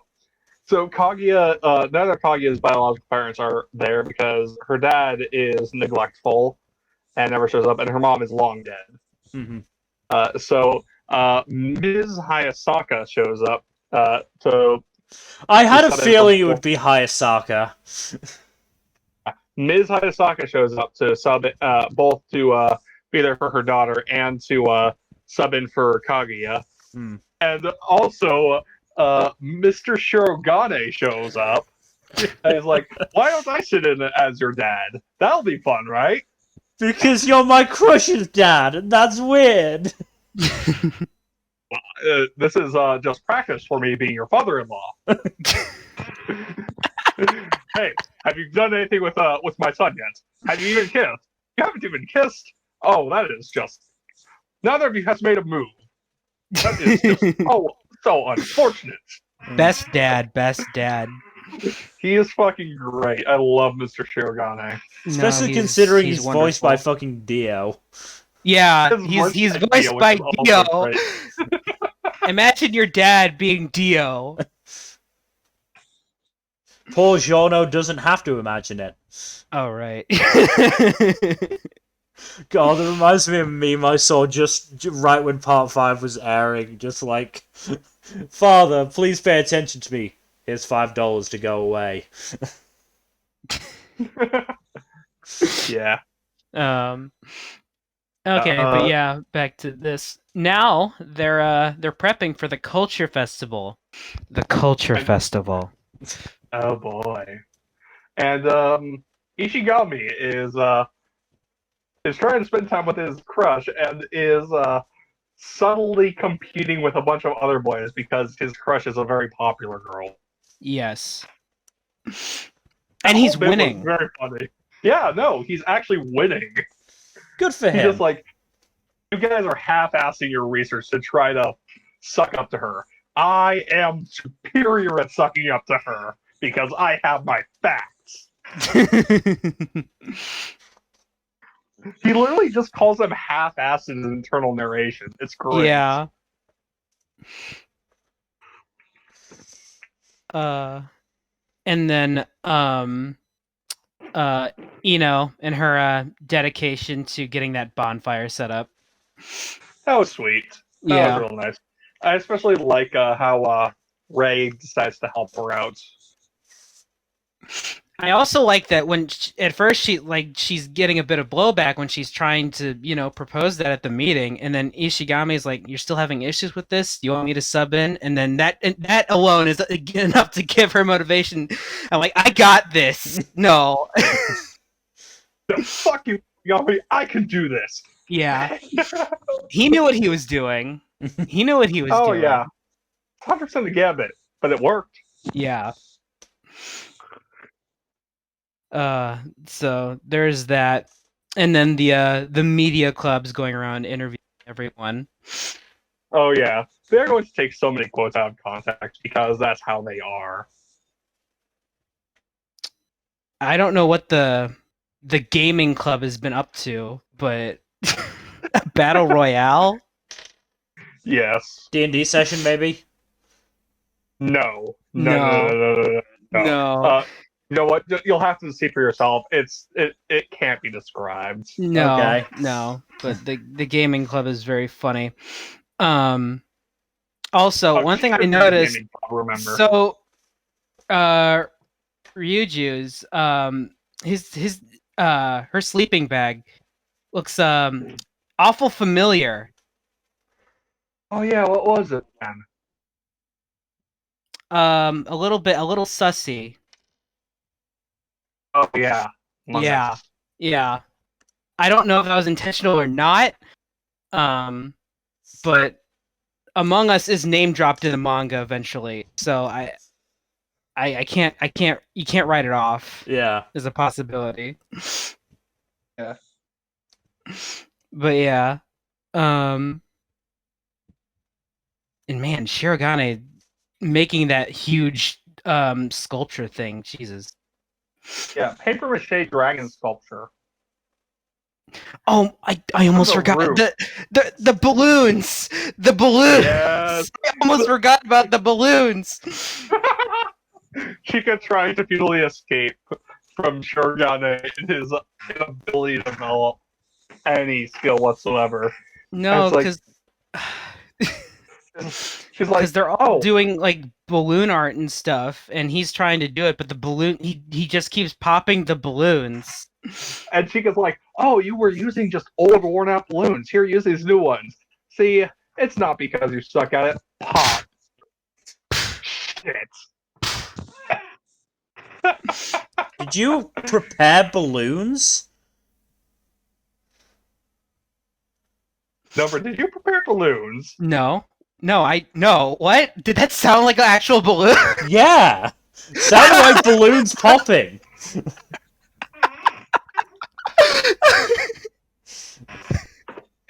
Wow.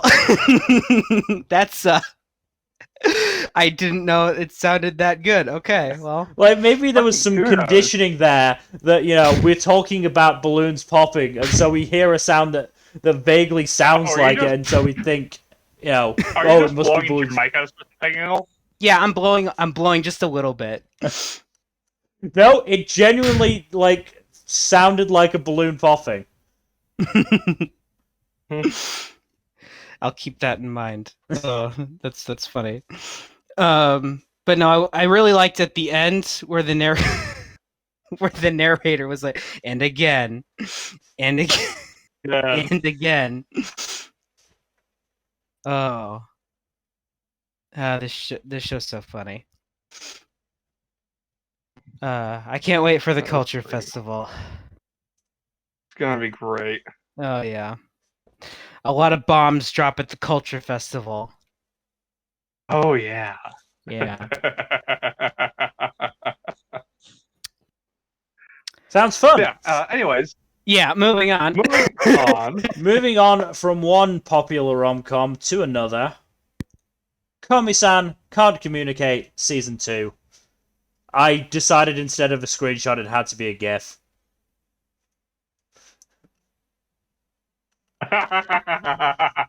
Yes. Funny thing, so I forgot to watch Komi-san. I'm like 5 episodes behind. So Jesus. It's on Netflix. I forget about Netflix. I remember That's Crunchyroll and fair. High Dive. I don't remember Netflix. I keep forgetting about Komi until someone reminds me about it, so that's completely fair. Yeah, so I don't care about spoilers or anything like that. I'm still watching it, of course. I just genuinely forgot. Yeah, I mean, Most recent episode was the Christmas episode, of course. Yeah, Oh, that's fun. I mean, what I will say is that kind of been all over the place with where it's been taking the skits from for these 3 episodes. Because the typhoon, does it leap around? The typhoon stuff happened at the start of Volume 5, Chapter 59. The Katai introduction from the previous episode was Chapter 76 from Volume 6. Oh, whoa. Okay. Yeah. Wow. I mean, to be fair, this stuff doesn't seem like it's largely on a super firm timeline. No. Yeah, but it's still a bit weird. Yeah, it was definitely still weird. The other thing, I'm fairly sure about this. It's either this or it really is from a really far in the future volume comparatively. But the skit at the start of episode 15 with Nakanaka and Yumai wanting to learn what Komi was thinking. Fairly sure that's anime original. Huh. Because I searched through the volumes that, could conceivably be covered in this time period, and nothing like that was there. Huh. I mean, if it's anime original, it's fairly good for anime original content. I mean, other than the fact that it stars Yumai. Yes. No. I mean, it doesn't really... I feel like having it be like two people putting in their own conceptions of what Komi's thinking and them being completely off base is a good concept for an episode. Yeah. And I do like Nakanaka's parts in it. Nakanaka's great. On the subject of Nakanaka, another... this was one of my favourite parts of 14 and 15. The 3 boys imagining what it would be like to date the girls. Oh, yeah. Because that should be skeevy, but it's actually just hilarious and sort of wholesome. That sounds funny. Also helps that they have very little idea as to some of the girls' true personalities. Yeah. And them being completely unable to imagine any of them with Komi outside of extremely fantastical scenarios. Yeah.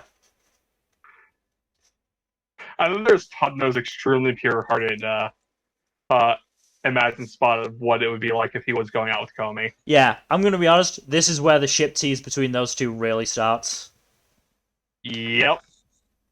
Because we've obviously gotten it from Komi's side back at the Summer Festival. This is when Tadano really starts to take notice and go, oh shit. It's like that one thing in Gravity Falls where it's like, I don't have a crush on her. Oh no.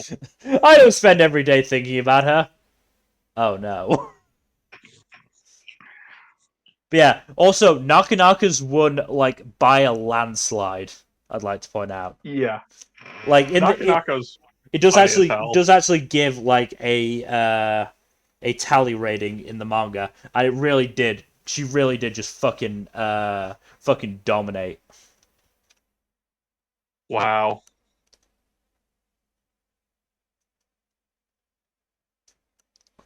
Otome, interestingly, was the next highest. Huh. Oh, is this a popularity poll? Well, I mean, in terms of the fantasy rankings. Ah. Yeah, was this done as a popularity poll, or was it just in universe? In universe thing, I'm fairly sure. Ah, okay.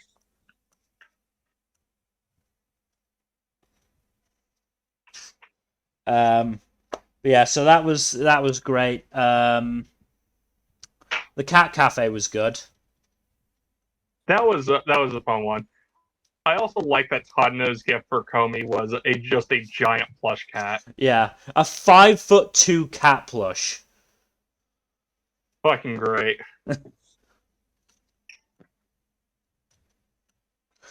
Something that the anime took out from the manga that I wish they'd left in, especially considering this is around the time Tadano started to become aware of his potential feelings for Komi, is that during the cat cafe bit,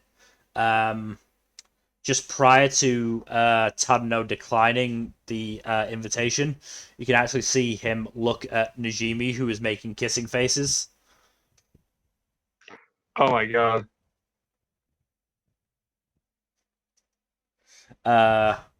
So, like, even though they said that the reason he didn't come along was so that Komi could practice asking other people to do stuff, the implication there is that, you know, he didn't want to be teased by Najimi about it being a date, To be which fair, they Najimi would are 100% an do. absolute troll. Yeah, They're an absolute Najimi would 100% do. Yeah. It's not remotely illogical for Tadano to be sus of Najimi and their antics. Mm-hmm. But yeah, now this is going. These past few episodes have been really fun. Not a lot of progression, really, but there has been a slight shift in depicting Tadano's feelings as much more overtly romantic than they were before. Speaking of romantic feelings, Tadano and Katai's lunch date. Oh yeah. You'd almost get the impression that Komi's slightly jealous. I don't think it's a slight impression. I think it's almost some. I don't know. I mean, this is. I'm just gonna say this is a start. This is the start of a running gag of this of Katai's friendship with Tadano being misinterpreted, and it is fantastic, and I love it. It is funny. See what else did we get? Shosuke finally spoke, Komi's brother. Oh yeah, and he only speaks for a couple lines, but it's pretty clear he doesn't speak not because he can't, like Komi. It's just because he doesn't care to. Yeah.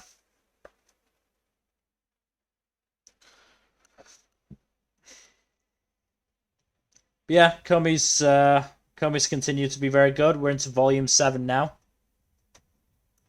Oh, nice. And I'm looking forward to upcoming segments. There are going to be some really good ones. I mean, we're only 4 episodes into this season. 5. I think it's 5. No, it's 4. Or is it 4? It's 4. Oh shit! Because we only had the 1 episode to cover the 3+ episode check-in. Yeah, I had a late start. Yeah. Yeah. The only other show that started this late was Couple of Cuckoos. Yeah. So yeah, Komi, still very good. Still very enjoyable. I am looking forward to seeing the next few characters come in, because they are very good. Well, something to look forward to for sure. Moving on then to Love After World Domination. Oh, this show is so fun. So, this bit is from the beach episode, and basically both the Gelato Hero Squad and the Gecko Villain group go to the beach because Fudo and Destiny decide to arrange a beach date, and both of them told their organizations about, hey, let's go to the beach to do X, Y, or Z. In the Hero Squad's case, it's to test out a new, to test out part of a combining mech that happens to also transform into a boat. And so one of the other Gecko Princess characters, the Beast Princess, basically spends most of the episode getting increasingly horrified by misinterpreting what Destiny's doing. leading up to the hero squad's boat blowing to pieces because of a misfired firework, and Dasumi just laughing in front of it, not realizing that the boat is blowing up, and the Beast Princess being like, "Oh shit, she did that! She did that! Oh shit!" But yeah, no, that was a fun episode. There was also the most recent episode, which reveals that the Green Ranger, Daigo, was a childhood friend and big brother figure to Desumi. He even helped train her in karate, and even as a child, she was monstrously strong, to the point that their sensei shut down his dojo because she accidentally whooped his ass as like an 8-year-old. That's funny. Yeah, it is. And even Daigo, the strongest kid in the dojo, had his life flash before his eyes on taking one hit to the stomach from her. So yeah, he is absolutely traumatized by her, even after he helped her train after the dojo shut down, because she was monstrously powerful even as a child. Also, we get confirmation that, well, not confirmation, but both Daigo and Misaki, the Yellow Ranger, at least, are adults, like older than college age, because Daigo was old enough to be in middle school 10 years ago, and Misaki is old enough to drink alcohol legally. They're both over 20. So there's a fairly broad age range amongst the Rangers, because we know Fudo is Datsumi's age, so about 17, 18, and Haru is a year or two younger than him. And they're the only two in high school. Right. So it's nice to see that not all of the protagonists are like first or second years into high school. Yeah. But rather they're a broad age range, and some of them are actual functioning adults. Functioning, for lack of a better term. But yeah, but no, Daigo does not know that Desumi is part of the evil organization that he fights. So he tries to recruit her into the Rangers, and it doesn't pan out. Partially because of the no relationships between coworkers policy that the Rangers enforce, apparently. And he's like, well, if I win this sparring match, you join us, and if you win, you don't have to join us. And the whole no relationships between squad mates made her go, huh, yeah, no, I'm gonna win. And even after he transforms into his Ranger mode, he gets demolished. It's so funny. But yeah, the most recent episode ended with a cliffhanger of Desumi and Fudo getting photographed together by a mysterious observer.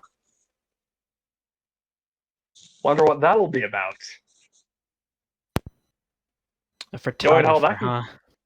Yep. A mysterious photographer. See? No, I'm just kidding. We don't know anything about that. But yes, it'll be interesting to see what happens next. I still need to catch up with this at some point. How far are you on this, or have you not started? I have not started it yet, and I'm far enough behind where I'm like, I don't know if I'm going to start it this season. I'll definitely watch it because I really want to, but I just haven't really made time for it because, you know. Yeah. Please, I beg of you, try to catch up before the season ends. We'll see. I make no promises. If I find myself with time, that's all I ask. Yeah, that's all I ask. Because I'm almost caught up on everything. I'm only a couple episodes behind on some stuff, and then there's Komi, where I'm like 4 episodes behind. I get it. Yeah. But yeah, no, this is a really fun show. No, that's what I'm happy to hear. If that is everything, moving on then to the final sports show, Love All Play. Hate No Play.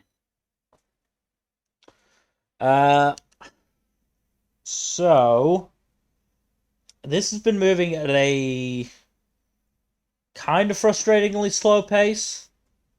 At least in terms of Mitsushima's development, especially if they. So here's the thing: I don't know, I don't know if this is one core or two core. If it is one core, they are going to very much struggle to get to the scene they opened the show with.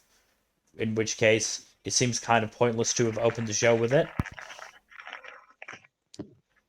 Two core, there's definitely more of a possibility, but we'll have to see. I don't know if it will be two core, honestly. Um, this is who made this again? Where'd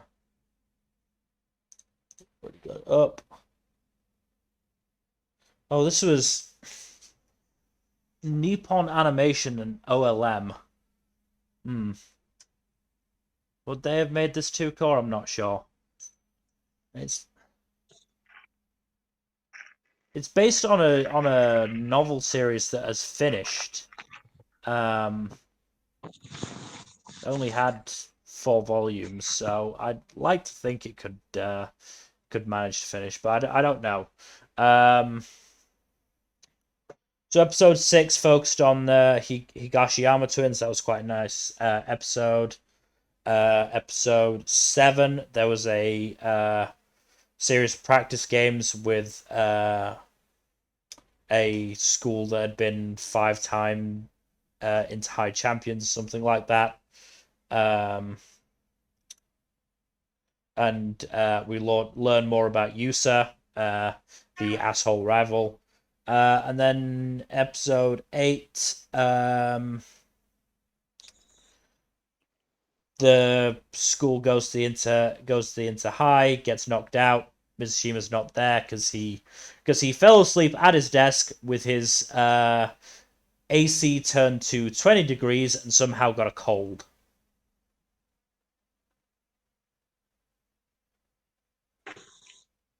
I don't know how. Huh. That's wow. Yeah. How do you get How? what? I don't know. How sensitive are you? To be fair, I think the implication is that he was incredibly run down at that point. Okay.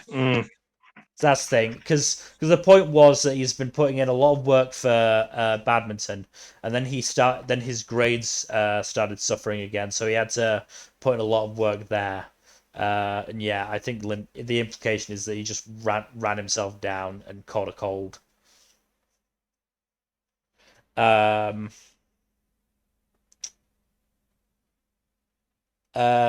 seems to be more determined though. The funny thing is that his sister apparently is considered the badminton team's goddess because she is the reason that Yusa came to their school because he has a crush on her.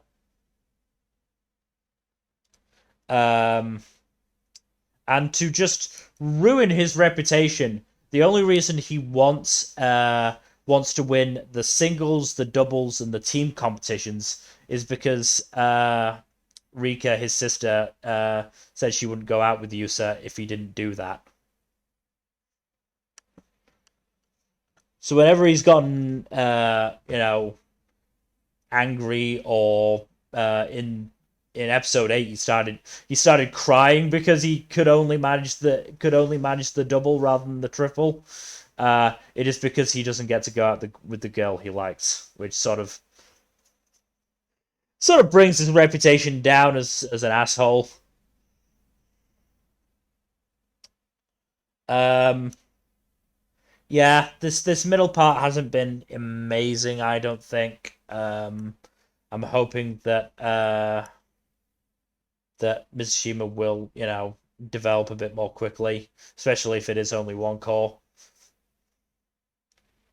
If it's one core, I have no idea how they're gonna do this.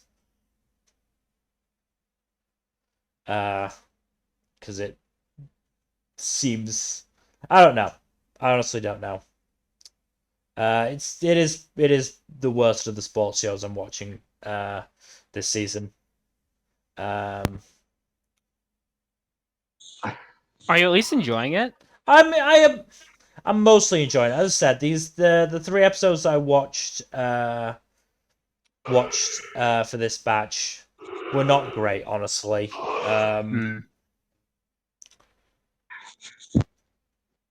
Like they weren't terrible, but they did feel slow. And as I said, I'm starting to worry about if this is one core, how they're gonna end this. Especially considering, I already took issue with the fact that they started the fucking show off with a flash forward. So if they don't even manage to get to that point by the end of the show, then what's the point in having it? Yeah, that's a bit.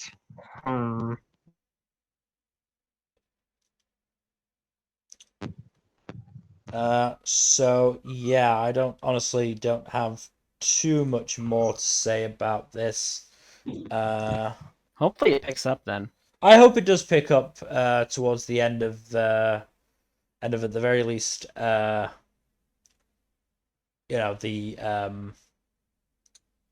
this particular core of anime, even if it is 2 core. If it's not, then hopefully they manage to get a good ending, but I wouldn't hold out hope on that front. Anyway, moving on to Mahjong Soul Pon.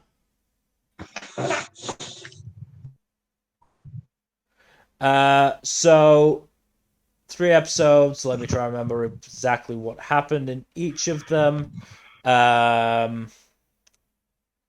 The first one, Ichihime lost the shrine, was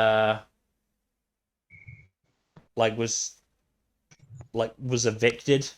I assume it went to the bank for some reason. So got an office job where she was pretty much awful at everything she did, but the fact is she gave the company a lucky boost, which worked and made them rich and made Ichihime rich. Unfortunately, it gave the company such a boost that as she tried to descend the skyscraper she was working in via elevator, the building was growing too fast, so she wasn't actually going down. The building grew to the point where it ended up, the top of it ended up in space. So,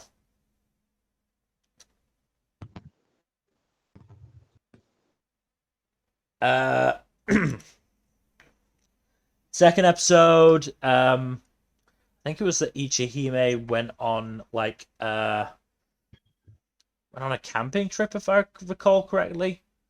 Let me just check it quickly.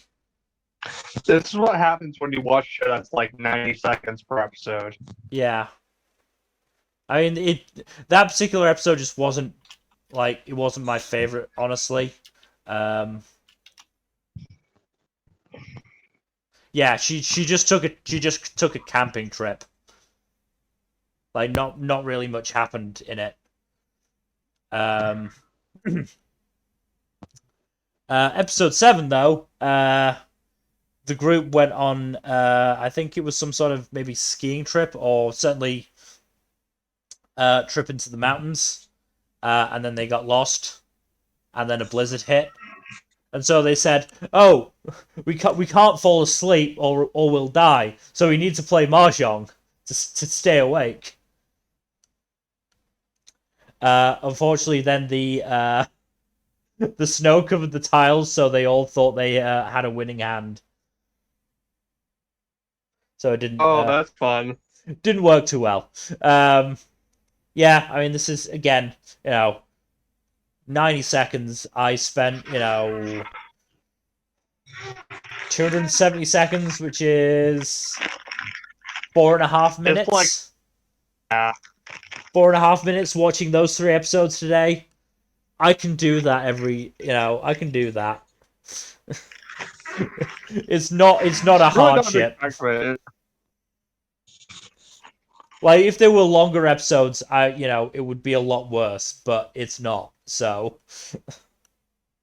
I'm absolutely fine, just fucking watching them when the time comes for a stream. It's nice to have short, consumable anime. Yeah, Mm-hmm. It's like candy. yeah. On the See, other end of short consumable anime, One Piece. you know I had to.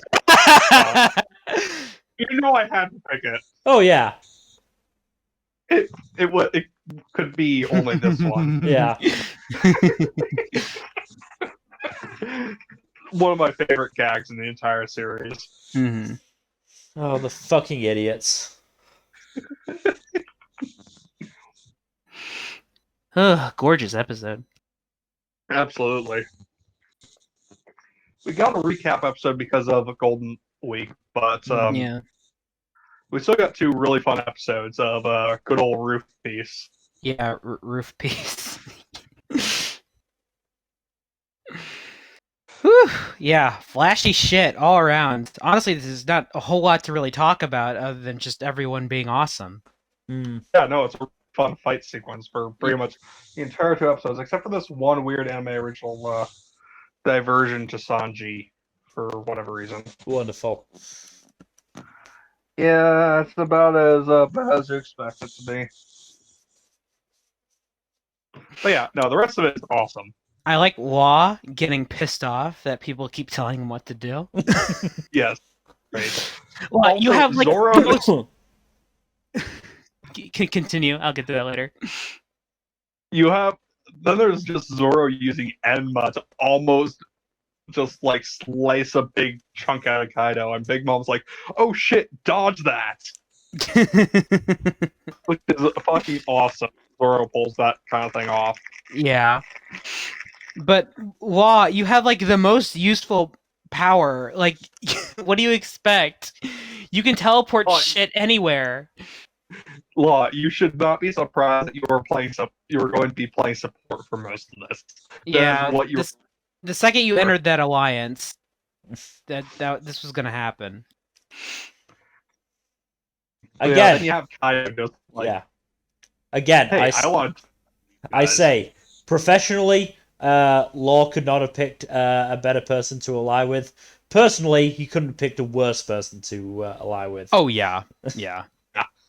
Yeah. And it's hilarious. It is absolutely amazing. Just like all the gags that come out of it. Also, as we said before, animation for these couple episodes are fucking great. Yeah. Especially some of the action some of the special attack sequences, like Zoro using Enma or Luffy's Gear 4 Barrage.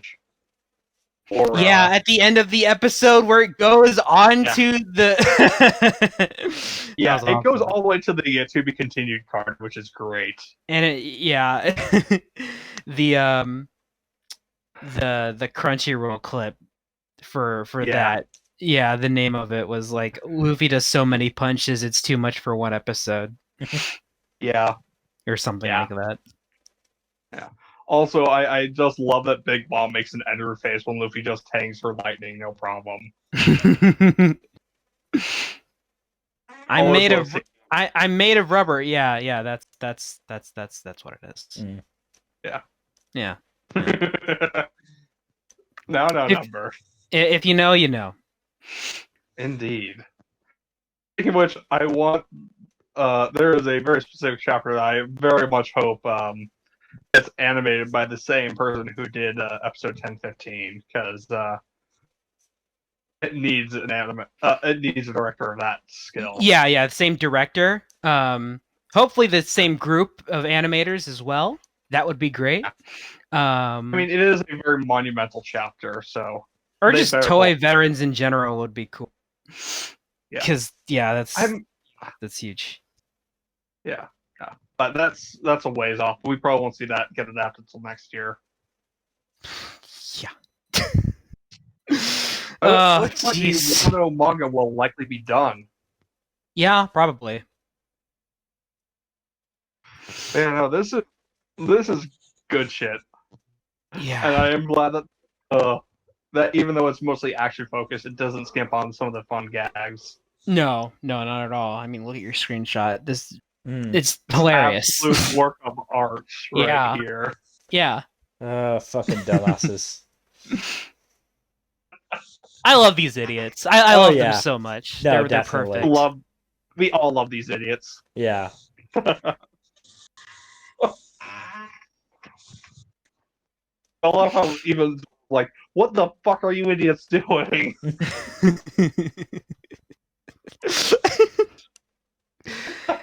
These guys are fighting like two of the most powerful people on Earth, and they're bickering about like who's better and who is getting in each other's way. And they were playing a game of chicken with the attacks of an emperor. Yeah.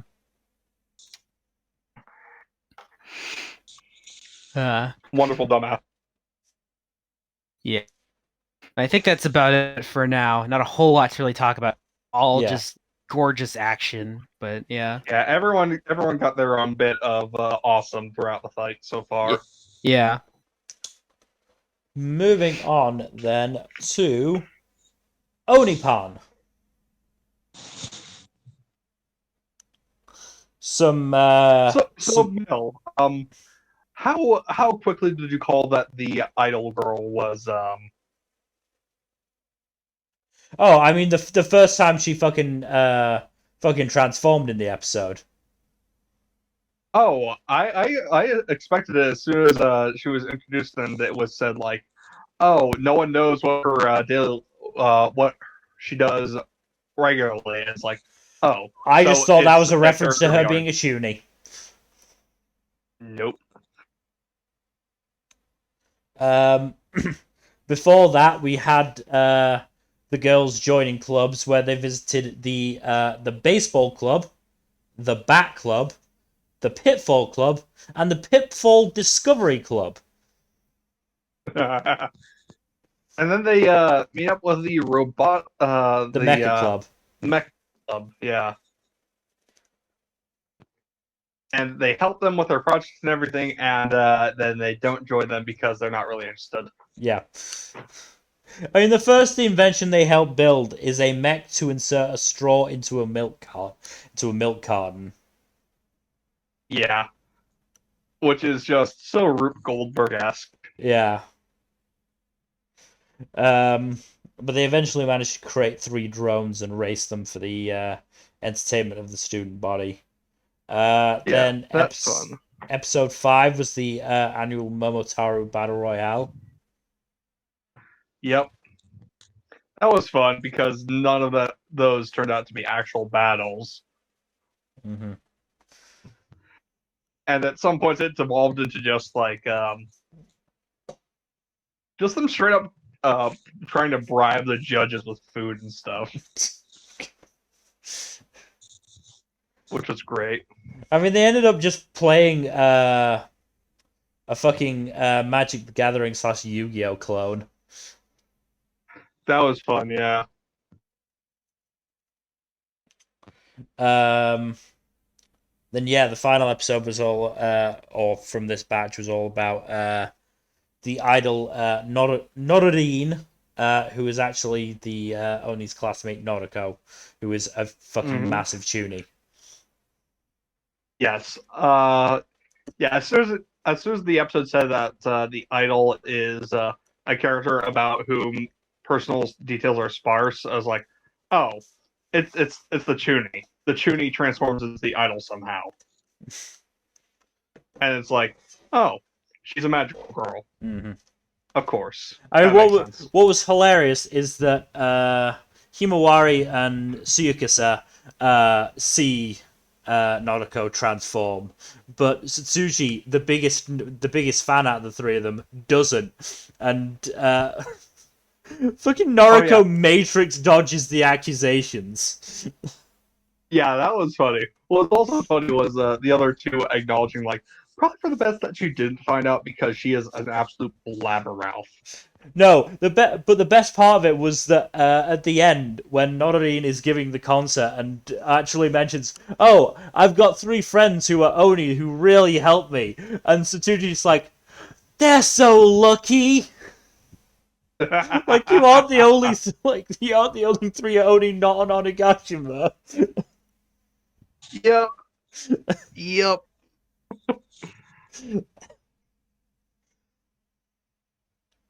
God, this is fun, and again, it helps. It's 14 minutes,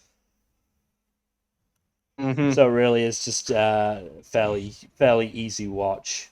I wasn't as much of a fan of the Momotaro Battle Royale episode as I have been of the other ones, but even then, it wasn't terrible because it didn't drag as badly as it could have done. If you've had to go on for another 7-8 minutes, it really would have been bad. Yeah. Oh God, This is fun. fucking Noriko try to transform into Norin via makeup, just looking like That a went clown well. prostitute. Mm-hmm. And the fact that Tsuyuki is translating the Chuny, even when it's very clear what Noriko is saying. Yeah, this is a good show. I like the show. I definitely have enjoyed watching the show, and will continue. Moving on though to RPG real estate. So, this show's been pretty fun. So, in one episode, there's this girl who's living with this huge ass Pegasus, and she needs a place to actually, because apparently the Pegasus likes, obviously needs like room to fly and shit, Yeah, but it also like sleeping in beds. right. So she needs like a big place, but she also has like an extremely low budget.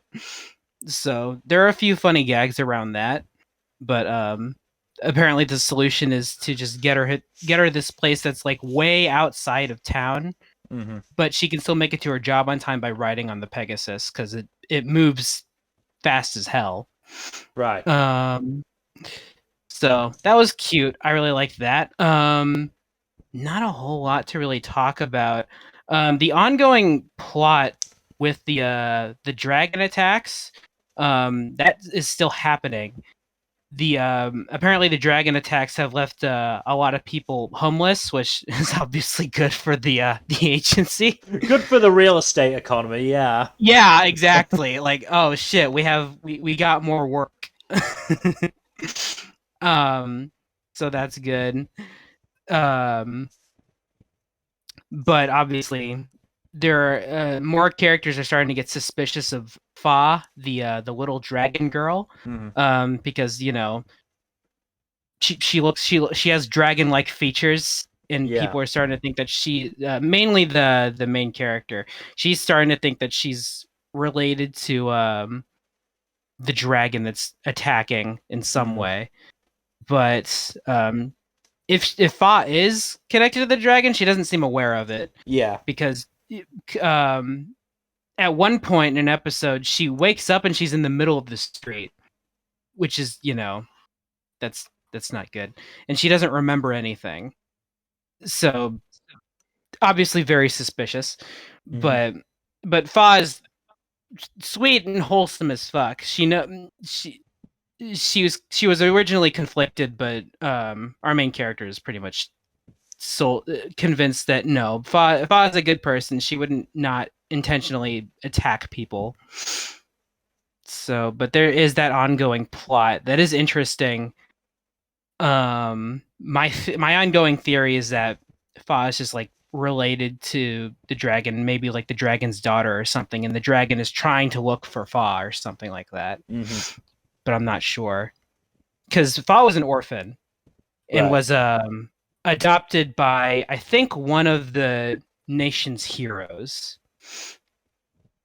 but the whole reason that Fa has been staying with the agency is because she's like the only person that can translate what monsters are saying. So she's actually helped keeping the peace a bit and actually getting more business because of it. But yeah, recent episodes have been more or less focused on that as a subplot. There is one where this mysterious old man basically drops off this key and goes, "Hey, there's this abandoned house here. No one's living in it. It's free if you can get to it." And it turns out it's underwater. And the only person that can make them, because the only way a normal person can access it is by drinking the potion. But turns out that the person that owned the house was the only person that could make the potions. So, yeah, that's a little tricky. So they just sold it to a talking. Because obviously the crab's the only one that can access the house. Mm-hmm. But yeah. What else? That's mostly it. This is pretty much a very fluffy show. It's very cute. It doesn't leave me with a whole lot to really talk about aside from that main plot that's ongoing. Let's see. Yeah, that's pretty much it. Not a lot to talk about, honestly. It's very fun and I am enjoying it, but mostly just stuff like that. Okay. So, yep. Moving on to another rom-com sequel, Science Fell in Love Season 2.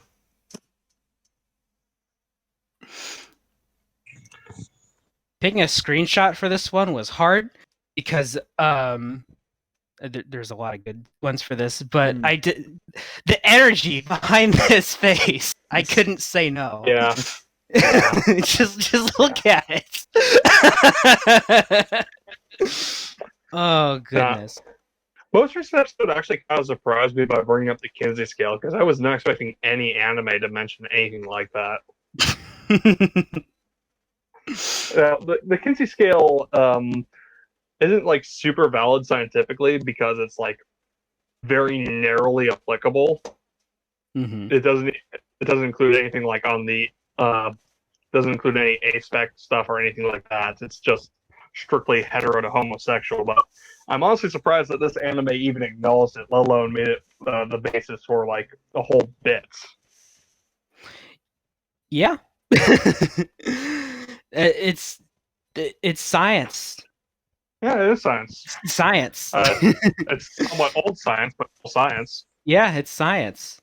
It's that one. Mm-hmm. It's that one GIF. Science. Yeah, science. Science. Science. Yeah, science. Yeah. So Yukimura and Himuro are sort of, kind of dating now, but not completely. It's really hard to tell. These two are idiots when it comes to anything but science. Yeah, they're idiots, but they're closer than ever now. There's at least that. But there is also that bit where Himuro basically tells Kanade that she loves her repeatedly. And it's like, Himuro, did you discover something about yourself? There's so much Yuri bait in this show. There's so much Yuri bait in the show. There really is. Yeah, I almost used the screenshot I almost used was do you remember the Girls' Night Out episodes where Murata and Himuro are just literally on top of Kanade?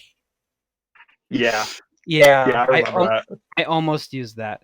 But yeah, that yeah, a lot of Yuri bait in the show. Not that I'm complaining, because it's both it's very funny. Yes. And then speaking of funny, mm-hmm. Oh no, go on, say your thing. No, you go first. We can get to that later.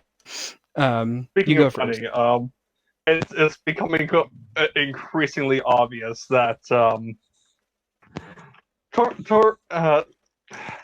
Kosuke just has no ability to he's just such a disaster. No, he is an He's just- absolute disaster.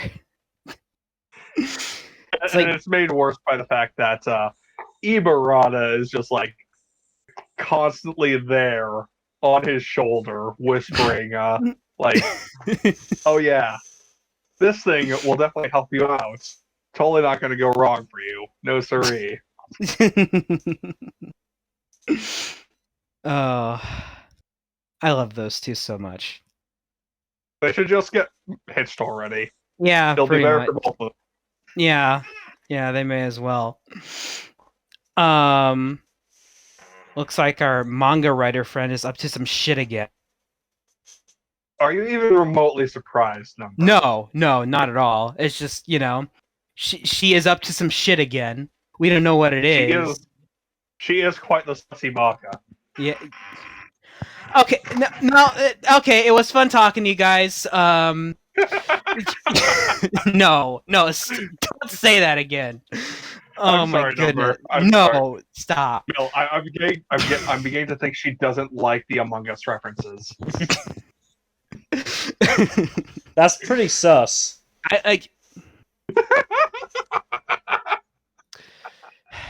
Anyways, moving on.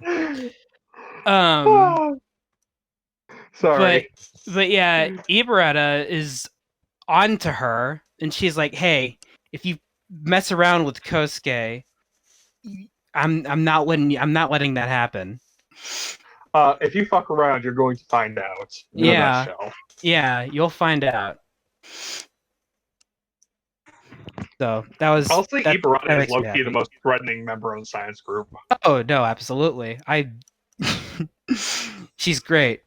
Because she's usually so chill. But when she's serious, she's dead serious.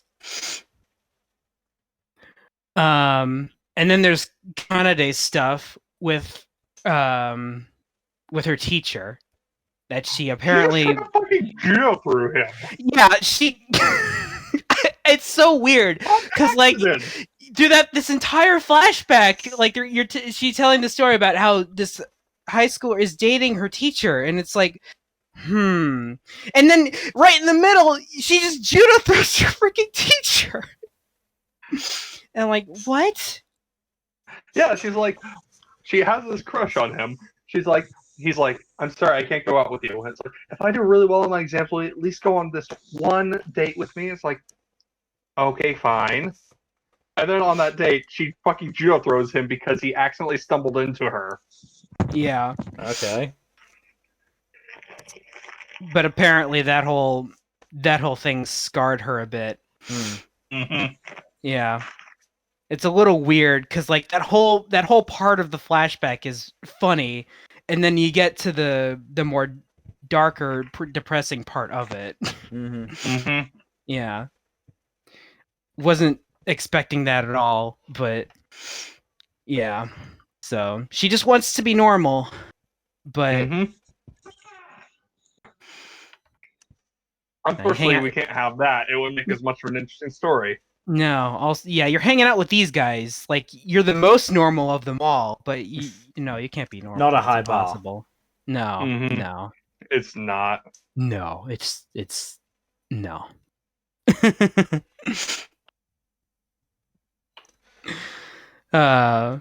So, are you But ready yeah. to move on? I think that's just about it for now. Uh, one thing I do want to bring up real quick is the whole where Kanade does go on this date with that guy, and then everyone else around her is also on a date.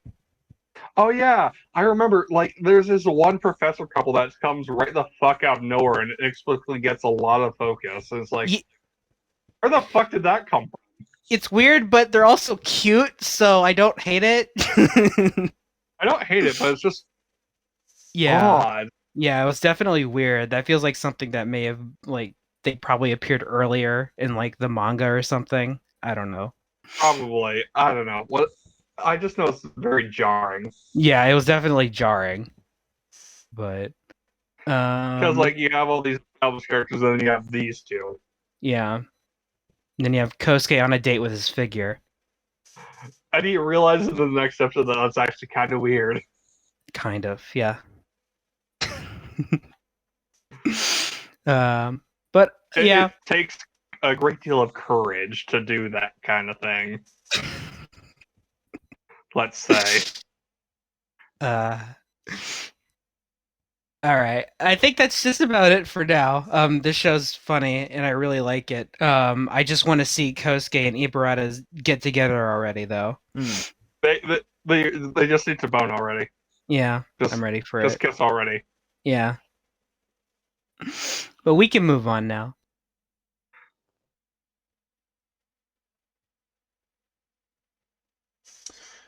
So sorry, I'm very tired right now. No, it's okay. I Understandable. understand. Understandable. So Have a nice my day. mind just wandered for a second and didn't click. Sorry. Yeah. So moving on then to what I believe is the final installment of Shenmue. Yeah. Ooh. Yeah. So the end of the Shenmue anime. So, quick run through. So, Ryo and teams up with Ren, who is this guy who basically the bandana dude, if you've seen like art for Shenmue. He's the dude with the bandana. Ren teams up with him because he thinks that by sticking with Ryo, he might get a big score. He might get some money out of it because Ryo's gonna be running into a bunch of gangs and shit. Yeah.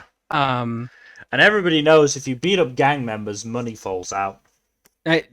Yeah. And that's how it works in video games, actually. Yeah.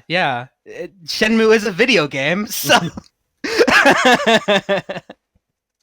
there actually is this one scene where Ren does beat up this dude and robs him. So yeah, but it's okay. He was a gang member. It's fine. But yeah, basically, the lead that Ryo has been chasing got kidnapped by the gang, by the gang called the Yellowheads.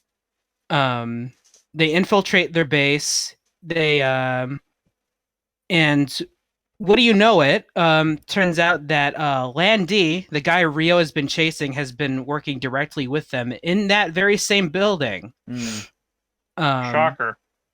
Yeah, or maybe it wasn't the exact same building, but he was there was a point where Ryo was in the same building as Landy prior. But yeah, and they eventually, to rescue the lead, of course, I can't pronounce the guy's name for the life of me because it's Chinese. And in the anime, they pronounce it like differently from how you would think it's read, because because they tend to use Japanese pronunciations of Chinese names. Exactly. So it throws me and it complicates things. But the old dude, they're trying to rescue the old dude. And what do you know it? At the top of the building, on the roof, there he is, Landy, who is about to land from his helicopter on top of the building. And this is the part where I get excited, because the second that Ryo sees Landy, the spark in his eyes, and he totally loses it. Yeah. And Ryo does not emote a whole lot. Not that he's bland, but he just does not display a lot of emotion very much. So seeing him get so furious just at the sight of this one guy is pretty exciting. And while he does directly face off against Landy, obviously he can't beat him. He does better than he did in their first encounter, where Landy just one-shot him.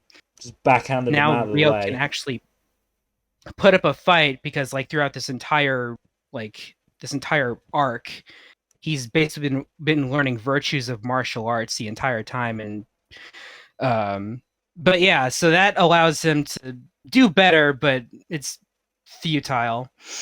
Landy gets him pretty good, and he gets because the thing he's after from the old guy is a certain location, which I'll mention later. Location.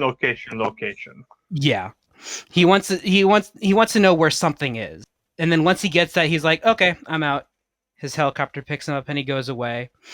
And then all that's left is that Ryo has to take down the remaining leader of the Yellows, which is a giant dude, which both Ryo and Ren faced off against once, but did nothing. Yeah. But now Ryo has to face him alone, and he totally does. He basically one-shots. That's good. Oh, wow. Yeah, it's incredibly satisfying because now Ryo realizes why everyone he's met, all the martial artists he's met in this entire arc, have been trying to teach him all this shit, all these virtues. And it takes advantage of that. So it's really satisfying, actually. But so yeah, he's down. The old guy reveals that the reason Lan Di killed Ryo's father is because Lan Di believes that Ryo's father killed Lan Di's father. We don't know the truth. Yeah, we don't know the truth of that, but that's what Lan Di believes. And the location that the old guy provided to Lan Di is the supposedly where you're supposed to go with the two mirrors that were mentioned like way back in Shenmue 1, where Lan Di stole one of the mirrors from Ryo's father, and then Ryo managed to get the other mirror. I think it's like Bali Village or something like that. So after that, Ryo says his goodbyes and he heads off to that village. And he meets this girl, I think it's Shenhua, something like that, whose father is apparently connected, who I think made the moves. And then the screenshot here, this is them going into this cave where inserting one of the mirrors reveals this. Not quite sure what it means, but apparently if you have both of the mirrors, they join together to basically reveal a massive treasure that was supposed to be used to restore a dynasty. But yeah, it's basically One Piece. Basically, Lan Di is after the One Piece. Yeah. Yeah. Sounds about right. Yeah. But does the item let them build an Iron Man suit in a cave with a box of scraps? I don't know. I haven't played Shenmue 3. I don't know. But yeah. So this is basically where it leaves off with Ryo and Shenhua in this cave where the mirror revealed all of this, and I presume is the end of Shenmue 2. Yeah. And then after that, it just says the story continues ... and that's sort of it, because they clearly aren't adapting Shenmue 3, at least not right now. And I don't know what the plan is. I don't know if they're gonna continue the story beyond this, if they're gonna adapt Shenmue 3, if Shenmue 4 will be an anime original. I don't know. But what I do know is this is actually a very solid show, like overall, from adapting what I've played of Shenmue 1 and what I know of Shenmue 2. It did a pretty damn good job of it. Yeah. While keeping a lot of the, like, all the main story beats are there, obviously. And it adds a bit extra, I think, with characters, gives them more time, and them just talking among themselves, because the entire story, as far as I know, is like focused entirely on Ryo. Yeah. But I feel like it fleshes them out a bit more. It definitely does in from Shenmue 1. I can't say too much about Shenmue 2. But yeah, this all in all was very, very solid. A solid like 7 out of 10. If it had like a proper conclusion, it would be an 8. And if the animation were just a bit better, it'd be a 9. But overall, I did really enjoy this. And if it had the forklifts, it'd be a 10. Yeah, you know what? Yeah, no. Forget everything else I said. If it had more forklifts, it'd be an 11. Easy. Absolutely. And I'm only kind of joking. Anyway. But yeah, this is probably the best video game adaptation anime that I've seen. Yeah. Not that it's a high bar, No. but still, Mhm. it was still very solid overall, much more than I expected, and it's probably at least it's the best Crunchyroll original. Mm, I can at least say that much. yeah. So, but Uh, yeah, that was a good time. We can press forward. Moving on then to Shikimori's Not Just a Cutie. I'm so mad that we got to recap this week's 7 actual episode. Yeah, Yeah. but it's not much to be done. Yeah, Doga unfortunate got with hit that. by COVID. Yeah. Mm. At least it was for that, and not like actual production troubles. Yeah. And we got a good trio of episodes regardless Yeah. to discuss. Yeah, Because because we didn't discuss episode 4 last No. time.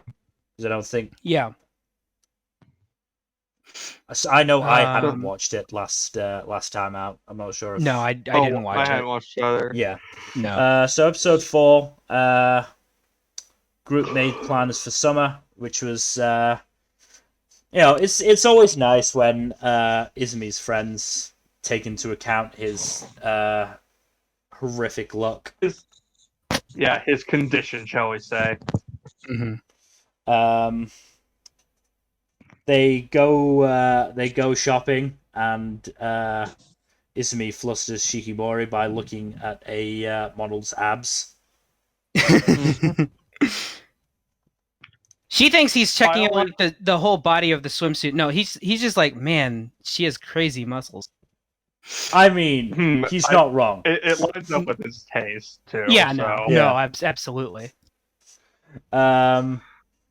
We also see how Are you going to seriously look at me and tell me that Shikimori doesn't have abs? No, of course not. But we also see how Shikimori, Neko, and Hachimitsu first met, which was quite a nice little flashback. yeah, that was fun. And then Izumi's bad luck strikes during his first exam, where every single one of his writing implements broke. Yeah, that's how it be. Also, am I the only one who thought that Neko might have a slight girl crush on Shikimori? Oh no, No, 100%, absolutely. 100%. No, I am 100% convinced she does. Yeah, I think she did. Yeah. I'm not sure. I'm not sure if she does now, because I think she. No. I definitely think she respects. I think, Shikimori's she very relationship much with Izumi. admires her. I do Yeah. think. There's definitely Yeah. admiration there. Yeah. But I It think would not surprise me if Neko turned out to be into women in general, though. yeah. Oh yeah. But yeah, I do think if there was a crush there, it's mellowed out. Yeah. It's just a friendship. They're friends now. Yeah. They're friends now. Really nice conversation over the phone as well between Izumi and That was Shikimori. In episode There's 4. also Summer Festival bit. We'll get to that. I'm trying to go episode by episode because I've got the summaries in front of me. So episode 5 was the trip to the river, which was great. Loved the trip to the river. Yeah. Oh, I love the bit with the ice cream. That was hilarious. Oh, That was God. so funny. But fucking Inazuka just fucking cock blocking. Yeah, he didn't even realize he was cock blocking. And then Shikimori just absolutely goes apeshit on him. Yeah. yeah. No, my favorite part was just just Izumi's looks striking. The fact that he manages to save the kid perfectly well, but when it comes to him getting out of there, his foot cramps. Yeah. Again, What got me is that he had no problems walking later. yeah. So, yeah. Well, that was weird. to be fair, cramp doesn't affect you long term. It's just while the cramp is happening, it does make it hard to concentrate and move. Yeah. But yeah. Oh God! And then I've got another screenshot, which is the child bonking Izumi. Oh my god. What was also really good, Izumi can cook. and doesn't Yeah. and the curse doesn't seem to strike him when he cooks. And not Shikimori, yet. on the other hand, Not yet, anyway. Yeah, but unfortunately, Shikimori has a ways to go before she can cook well. mhm. I love how both Izumi and Shikimori just do not react well to her cooking. Yeah. But Like, then he bears with it and he eats it anyways. Yeah. So That romantic. was sweet. That was really sweet. Speaking of sweet, I love that bit. Speaking of sweet, I loved the fact that on the train back they had everyone but Izumi fall asleep, so he could note how cute Shikimori is sleeping.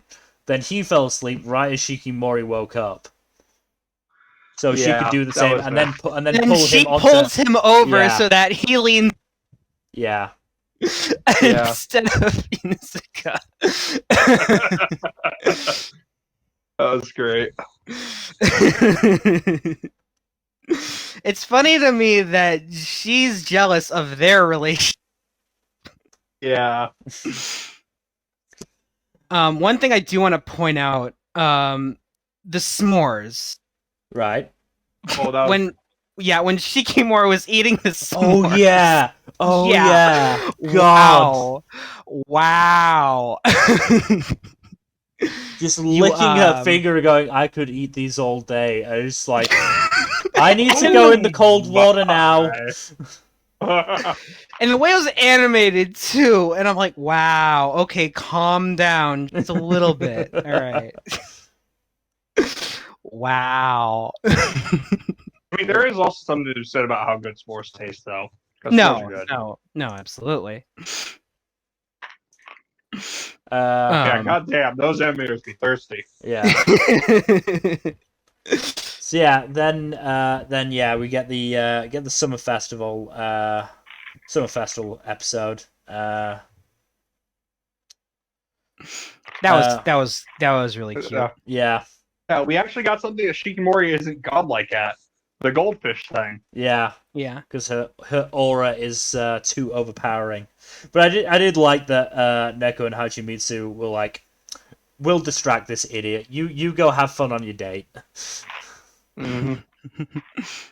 But then Shikimori's shoe breaks and she has blisters, but so Izumi fucking carries her up a bunch of stairs. What a legend. Yeah.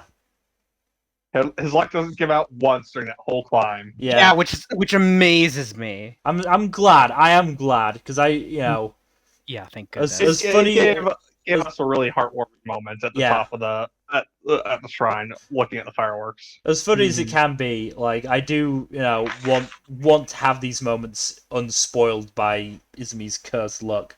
What was hilarious though was the fact that Izumi's parents were just right behind them watching him. Yeah. The whole time, it was like They were there the whole. It makes sense. They told them about that spot. Yeah. Should we tell them about it? Nah, let's not interrupt. And then Izumi's dad just catching them as Izumi's luck strikes and carrying both of them just unconcerned. Izumi's dad's actually kind of a Chad. Yeah. Yeah. He's awesome. great. I love him. I love him to bits. Yeah. Also, try to get Izumi to try on his Jinbei when it clearly will not fit him. Yeah. Yeah. One thing I do want to point out, so when they're watching the fireworks, it is mentioned that like the previous year, Izumi was going to ask her there, but they weren't. They were just friends at the time. They weren't dating it, and he chickened out, and she was like, "I was waiting for you to ask." Yeah. Again, so glad we don't have to watch that kind of shit again. No, because in a different show, we would have had to watch that. Yeah. In so many other shows, we have watched exactly that kind of shit happening. And it's like, the first few times, it's kind of entertaining. After a while, it just gets boring. And I'm just glad to have, a show where the relationship is established. It's so fucking refreshing. Yeah. It is so refreshing. No, I do at one point just want to see a flashback where they first get together. Yeah, I absolutely want to see how they meet and how they get together. Yeah. It appears like certainly based on the OP, it looks like Shikimori might have some sort of tragic backstory, especially considering she's only living with her brother, who is also a Chad and knows how to tie an obi. Yeah. Which, What a legend. was noted in the comments. It's more likely he just reverse engineered the process. He knows how they come off, so he knows how they go on. Oh my. He is a handsome guy. Yeah. To be fair. Very handsome guy. A lot of people in the show are very good looking. Yeah. But yeah. A lot of people in this season in general are very good looking. Yeah. I mean, what I also like is that Inuzuka, Neko, and Hachimitsu are also clearly friends with each other. It's not just, two separate friend groups having to come together because of Izumi and Shikimori's relationship. Yeah, they aren't the glue. Yeah, like it's clear. Yeah. It felt clear that was what it was initially, but as time has passed, they've actually become friends in their own right. Also, I love Hachimitsu so much. Hachimitsu is so great. I love she's her a treasure. so much. Like every scene with her is delightful. Absolute She's gremlin. Wonderful. Absolute gremlin. The fucking clam. What was the? Why did she have the clam? I assume it was like an inflatable thing that she had packed in a bag. She had it just to be dramatic, obviously. Yeah.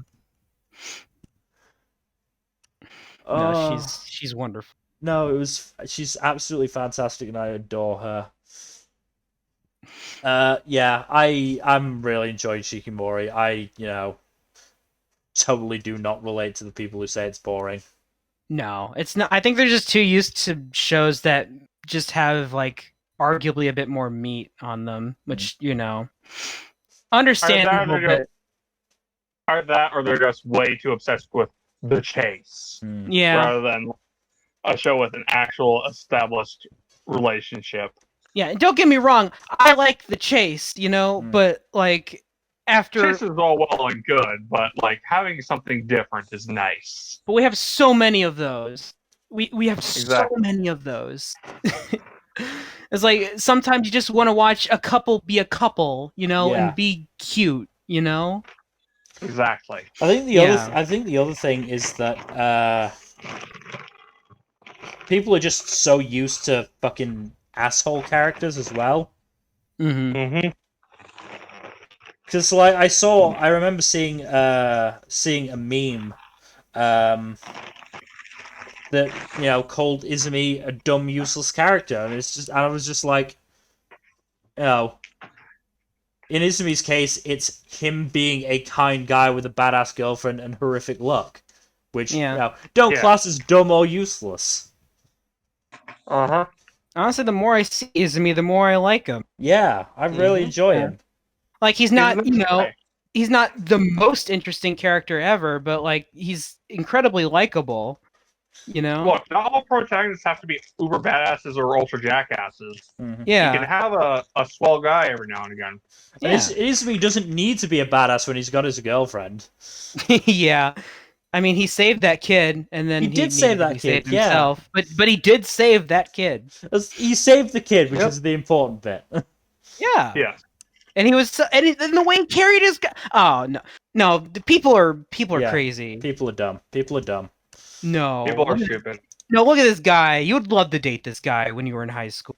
Like, come on now. I'd love to date him now.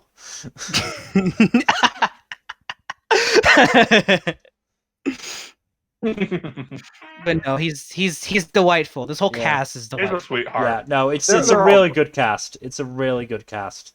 Yeah. But speaking of good casts, are we? No. Skeleton Knight in Another World? Oh no, I was looking at Spike. Yeah. Yeah. I was gonna say when you said it, I was like, Skeleton Knight? No, I was thinking Spy Really? Family. I forgot about Skeleton Knight. No. I mean, Skeleton Knight is actually fairly good now. Okay. Like they've left all the trafficking and stuff like that behind them, and now it's just Ark and his elf companion on an adventure, and they go to her hometown, where Ark spars with her mother, and she utterly whoops his ass. And it's great. Like, all too often I'm used to seeing isekai where the main character is either overpowered or is going to be ultra overpowered very soon. And, like, the only person who could body them is maybe, like, the strongest person in the setting. But no, our protagonist just gets absolutely wrecked by an elf housewife who has 200 years on him. So, hey, combat experience is actually kind of important. After a certain point of power, strength can only get you so far, you know? Yeah. I really like this bit. And also, it's just kind of funny just seeing her absolutely clown him. Like, he even tries to teleport behind her, and she just, like, nopes his abilities. It's just really fun. What's also neat is that he actually reveals to Ariane, his elf companion, that he is, in fact, a skeleton, as a show of good faith and trust to her. And it's like, oh, you're cursed. We should go try to fix your curse at some point. And he is cursed, it looks like. Based off of his ability to temporarily decursify part of his body, even if it doesn't take. So there are a couple of interesting avenues for exploration. Also, there is a ninja with cat ears, which is fun. I believe that they are considered a beast folk person. But, Ark also thwarts a political assassination by being a paladin and healing most of the delegation that got slaughtered, including the princess, who was almost certainly set up by one of her brothers, who were both dickheads. But yeah, no, this story is getting a lot more into like world building and political intrigue after stepping away from all the gross slavery and sexual violence nonsense. If only shows could realize that first part was really not necessary.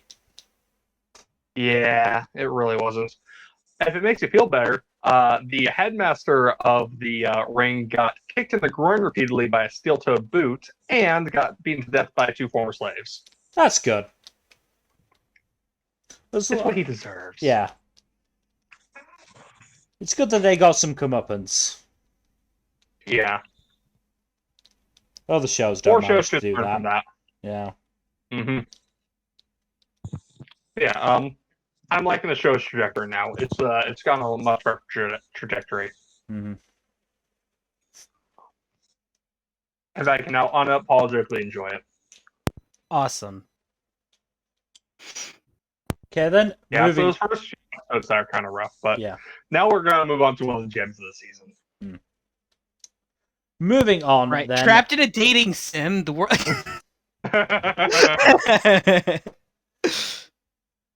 We're going to keep talking about Tokyo 24th Ward.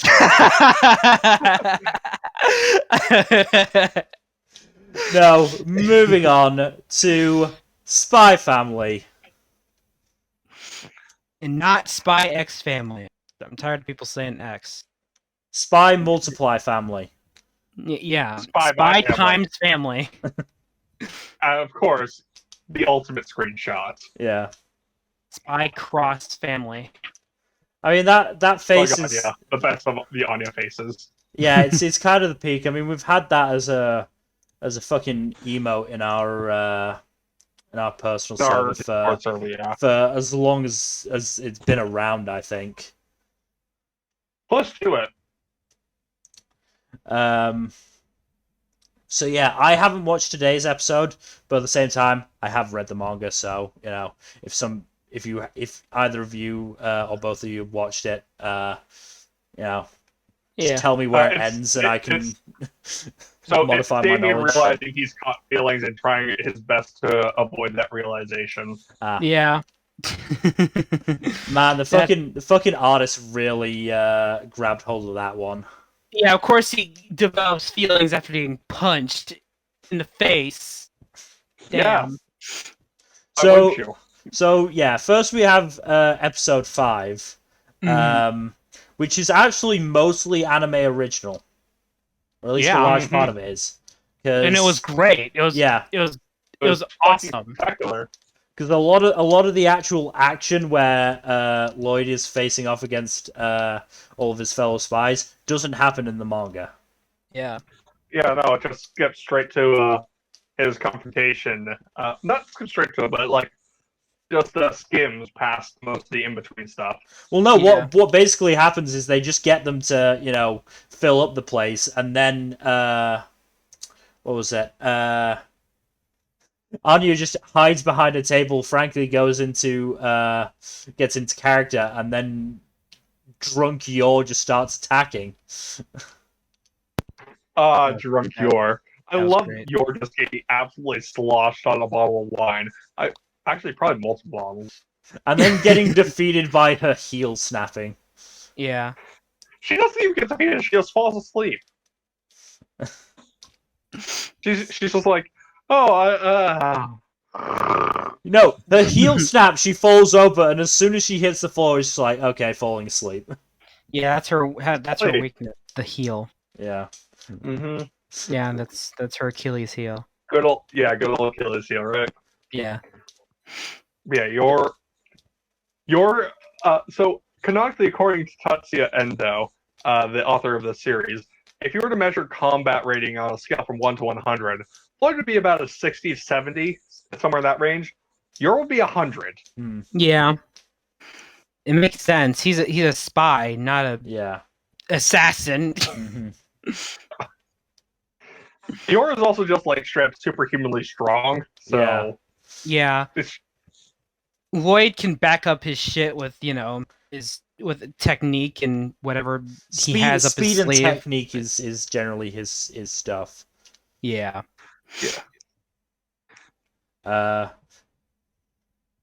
Especially considering like when he moves so fast, he sends Anya twirling to pick up the phone. Yeah.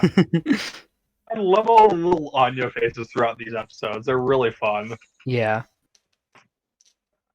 I also just really like Henry Henderson just like telling the forgers like, you may not see me again, but I did do my best to make sure that you guys got in. Yeah. No, Henry Henderson is great. I love him. He's a really good guy. Wonderful. Absolutely wonderful. Elegant. Absolutely elegant. Mm-hmm. And now now that poor bastard has to look after a bunch of 5 and 6 year olds. God, imagine doing that. Chaotic 5 and 6 year olds. Chaotic upper class 5 and 6 year olds, including Anya. Oh goodness. Oh goodness. Don't think any bad thoughts. I mean, literally, like many people have already. Yeah. Literally, not 20 minutes into joining his class, she's punched Daimon and sent him flying into the bins. Before that, in the same episode, a bunch of hooligans get in their heads to kidnap Anya and demand ransom from Yor, who they think is a maid. Then Yor fucking destroys one of them with just a swing from her grocery bag and demolishes a pumpkin with not even a fist. She just pierces it with like a piercing finger strike. Yeah. Mm-hmm. And obliterates it. As like, yeah, I'm her mom. Do not fuck with her or you will die. Yeah.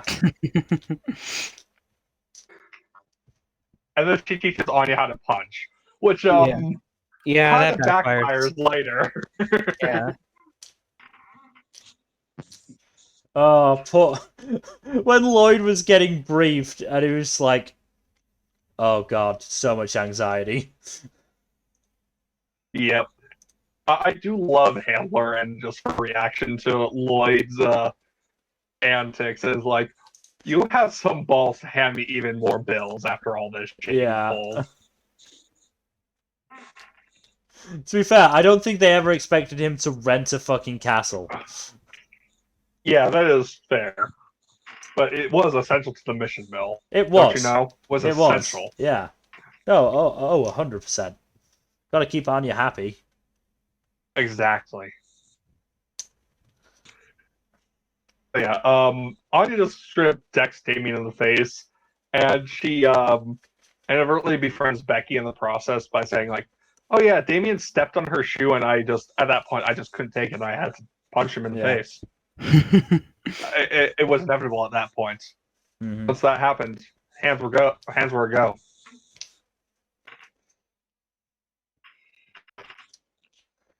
Yeah, Spy Family still, excellent, still top Yeah, tier. of Oh, course.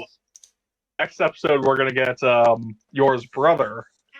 Yes. Man. Oh, Oh no. boy. Oh, Oh boy. boy. Oh boy.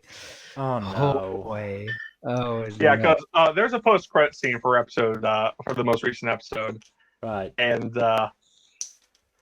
it finally introduces us to Yuri in the present day, and he just learns that Yor is married. Yeah. I wonder how he's going to take that news. We'll find out. We will. Yeah. I expect a lot of art of him. Oh yeah. Yeah.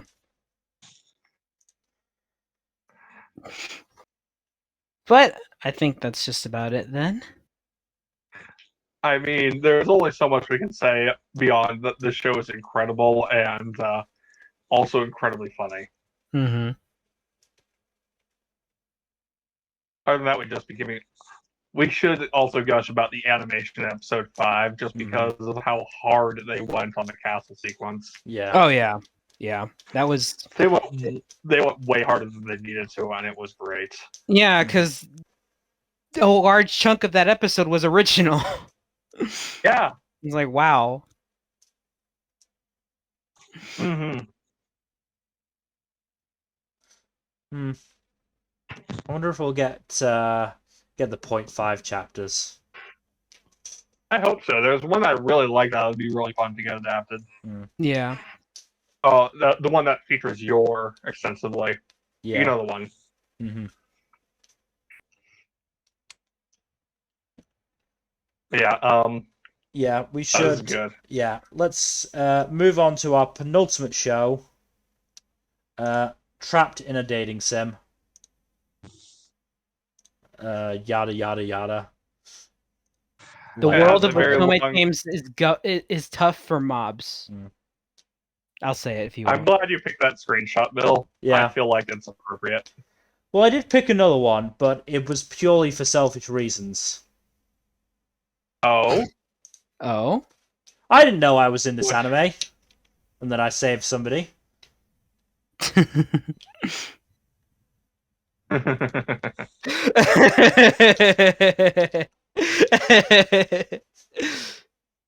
Yeah. Yes, that Dan is my first name. Yeah. Nice. But Yeah. Good job. Good job. You saved him. Yeah. I don't know. Leon being kind of a shit is funny, but at the same time, like, I do find it both slightly refreshing and kind of hilarious that the first female character he shows active interest in and attraction to is a woman in her late 30s who is also the mother of one of his classmates. And who also happens to be the queen of the country.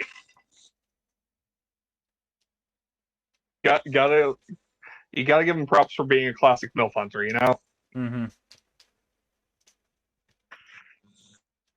But yeah, I do also find it hilarious. So first arc gets resolved by him just bodying the prince and all of his circle, who are the love interests of the original Otome game, and just telling them off for why they suck and being willing to sacrifice his title and reputation, so that he can live a quiet life afterwards. And then he gets fucking promoted after this.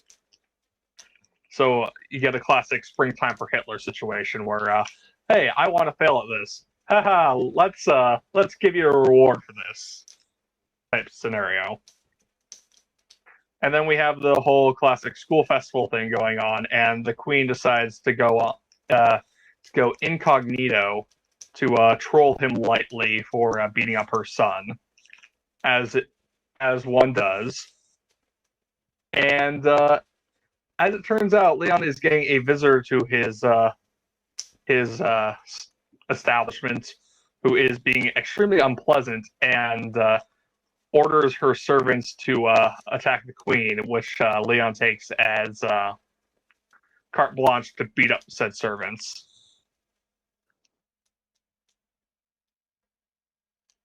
And then in the next step, and then he afterwards he straight up proposes to the queen because she said she wanted a school experience to remember. And he winds up getting launched into the trash can by the prince for hitting on his mom. So yeah, unsurprising. And then the next episode is the bike race one, where Mr. Dan saves Leon from after Leon wins the race by overclocking his bike, which explodes. Good job, Mel. You did good. You saved the protagonist from his own hubris. Yeah. Just just couldn't help but step in. Yes. Unsurprisingly, he bet on himself and won loads of money. Because he's that kind of asshole. So to be fair, we bet on ourselves all the time whenever we enter competitions in D&D, don't we, Mel? Mm-hmm. Excuse me. Yeah, this one's fun. There's still like the fact that the protagonist is kind of a mean-spirited asshole at points, you know. But he is getting better as a character, and he is also just like less obnoxious than he was earlier on. And it also helps that he is genuinely nice to some people, including the former villainess of the Otome game and a couple of his guy friends as well. Yeah. So he is becoming a better person, whether he wants to or not. But yeah, this one isn't too bad. I'm enjoying this. Still a bit of a guilty pleasure, but it's not as bad as I thought it was going to be early on. Yeah, we can move on to the next show, the final show on our list. Our final show, it's your boy, Kongming. Boy Kongming! Motherfucker. So that fucking rap battle. Yeah. Yeah. Wow. Like, Yet holy another shit. epic rap battle in history. Yeah. Yeah, what a banger. Yeah, that was quite literally a rap battle in history. That was like a 10-minute rap battle, I think. Yeah. Yeah. Kudos to that translator. Yeah. Oh, yeah. Let me They just put in get a his lot of name effort. Yeah. Jake Jung. Yeah. But yeah, Shout out to 192 that guy. bars. That's impressive. Yeah. And Yeah, Yeah, that was amazing. That was absolutely fantastic. Mm-hmm.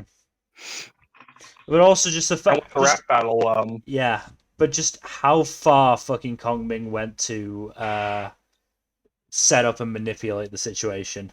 Yeah. Wow. yeah, that was impressive. And giving him a stomach soother. Yeah. And then, definitely playing fast and loose with ethics here, but you know, it was for the best. Yeah. So for the greater good. yeah. It benefited Kabe. Yeah, no, Yeah. this was actively the best for Kabe. Yeah. Yeah, it's not like you did it at Kabe's expense or anything. Yeah. No, this only helps him. Mm-hmm. Yeah, exactly. Yeah. I also like Kabe's rival Sekitoba Kung Fu just giving exposition to Eiko. Yeah. Yeah, That that's was so fun. great. That trope in an anime.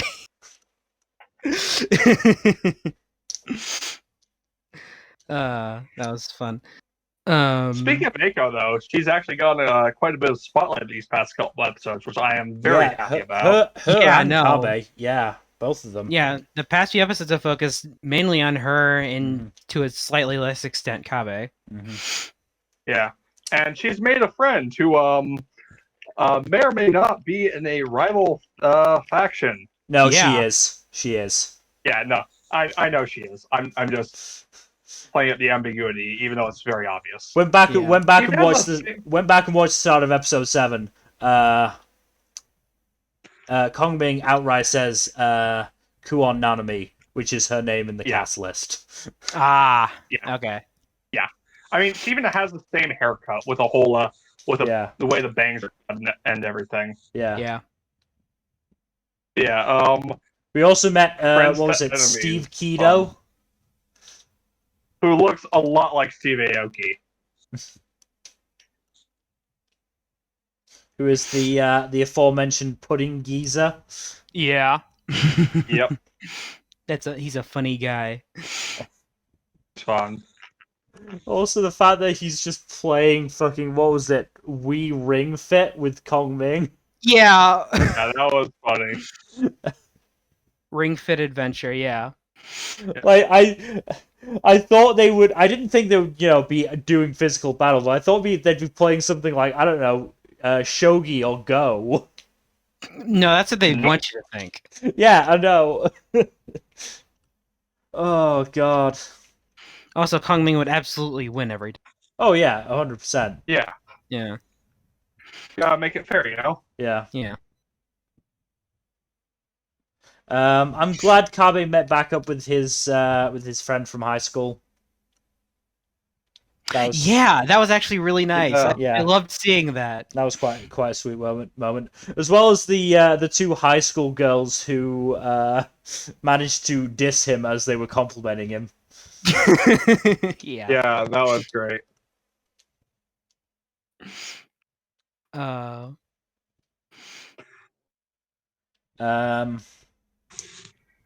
But yeah, Eiko seems to have the skills now to be able to pay the bills. To pay the bills and make a song her own, which is good. Yeah. I do love how her rival helps to train her. And also, I love the rapport between the two. Oh no, those two are perfect. A little, also, a little too perfect. Vibe? Yeah. Especially in the ED when those two are just sitting there. Yeah. Like, I know it's just wishful thinking, but I'm just saying. They're really cute. Okay. They are. Either way, I really love Nanami. Yeah, I do too. The other thing that I'm really looking forward to is hearing Kabe's rapping in an official song, because just we got a bit of that, but not like it proper. And I'm looking forward to that too. The little bit that we got was really good. Yeah. It was good. I feel like once it's even more structured in an official recording, it'll just be like incredible. I guess we also get it in the ED as well. Yeah, a little bit more structured, a little bit more planned, and with backing and music. But yeah, Kongming's definitely taking a backseat on this one, knowing that the two of them have got to figure out the solution to this problem themselves. Yeah. I mean, he can't step in too directly. They need to grow as artists. Yeah. Yeah. Exactly. These two are the combatants. He's just the strategist.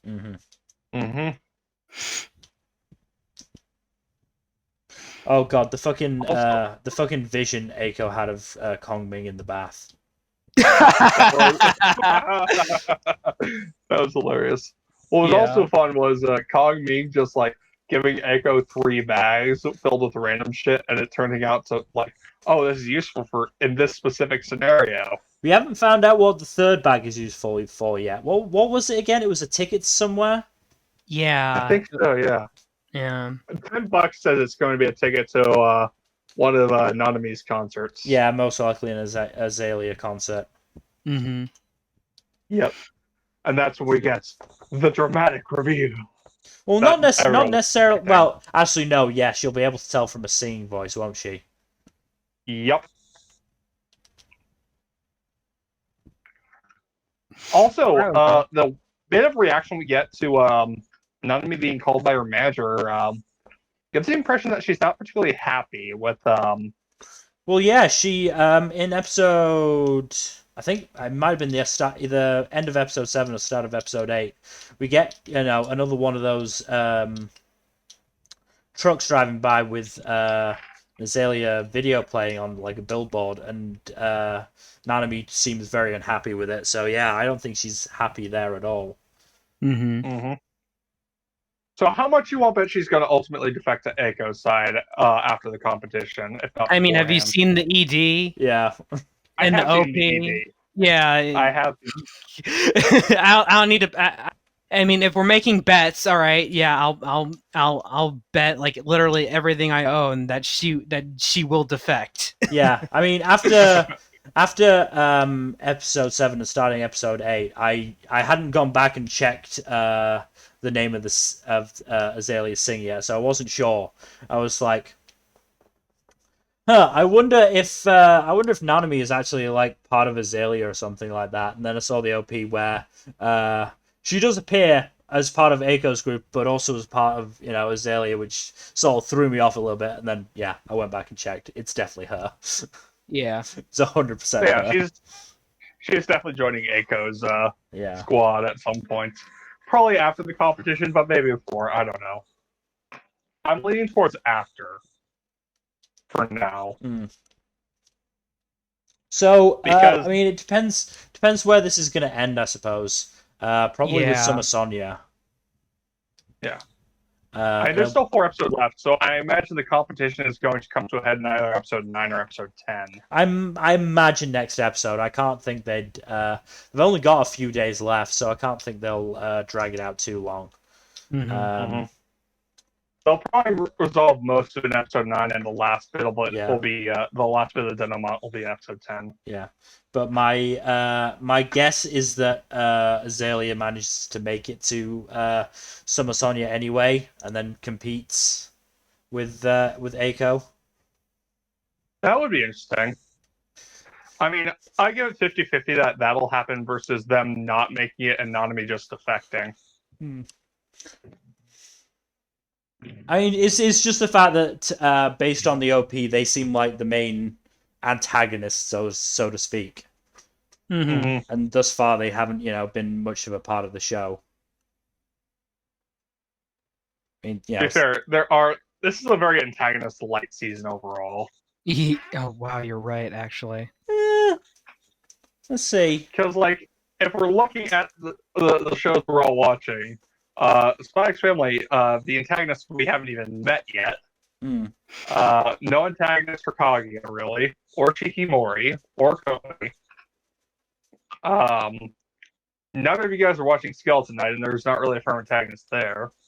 No real antagonist in I'm Quitting Heroing or a Couple of Cuckoos. We barely met any antagonists in Kongming. Danseur doesn't really have much on that front. So Fanfare sort of has one. Yeah, I would say the CEO counts for Fanfare. Yeah. Yeah. Healer Girl doesn't have shit. Science, only if you count the mangaka girl. Love After World Domination, kinda. Birdie Wing does. Daimon, not really. Oh yeah. Birdie Wing. Yeah, I forgot. Of course, Birdie Wing. Birdie Wing absolutely does. Yeah, absolutely. Rose might actually wind up sweeping the best antagonist spot by dint of just being the only strong antagonist in this entire season. Yeah, honestly. I mean, I'm okay with that. But also, I'm okay with that too. Rose has panache. Depending on what point we get to with Spike's family, we might be able to hit a good or decent enough antagonist. Are you talking about the Inu-san Crisis arc? Yeah, I think so. I don't know if we'll get that this core or not. The pacing it might be just a bit too slow for us to get there. yeah. So But we will see. episode 7 today, if I recall correctly, based on what I was just flicking through. If you say the post credit scene was Yuri finding out Yor got married, that'd be You two can make an chapters. argument for Yuri. Could make an argument for Yuri. Yeah.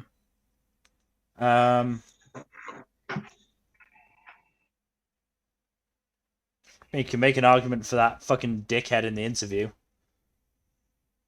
Yeah, but that's like a very mild antagonist. Yeah. Nominated that fucking girl who shit talked Gojo in Yeah, I episode 1 did. last season. What? I forget. Who was that again?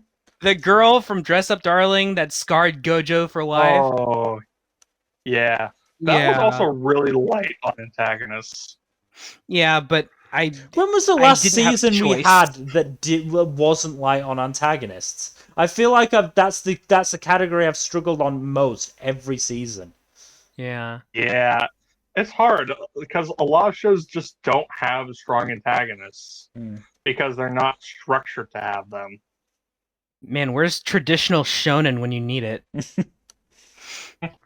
Oh, okay. So yeah, the next so Yuri's introductory arc will take over the next couple episodes. That'll be up to episode 9. Most likely. And then there's another arc between that and the Inu-san Crisis. They'll take up at least another full episode. I think the Crisis arc will take longer than just 2 episodes. Yeah, probably. Damn, I was really hoping to get to that this season. Same. But at the same time, I don't want them to rush towards it, you know? Yeah. Yeah. Especially considering a certain someone is in the cast list already. Oh, so they might at least get the first episode or 2 of that arc. Oh, I think they'll end on a cliffhanger for that then. Maybe. We will have to see. Looking at my list, what else is there? Could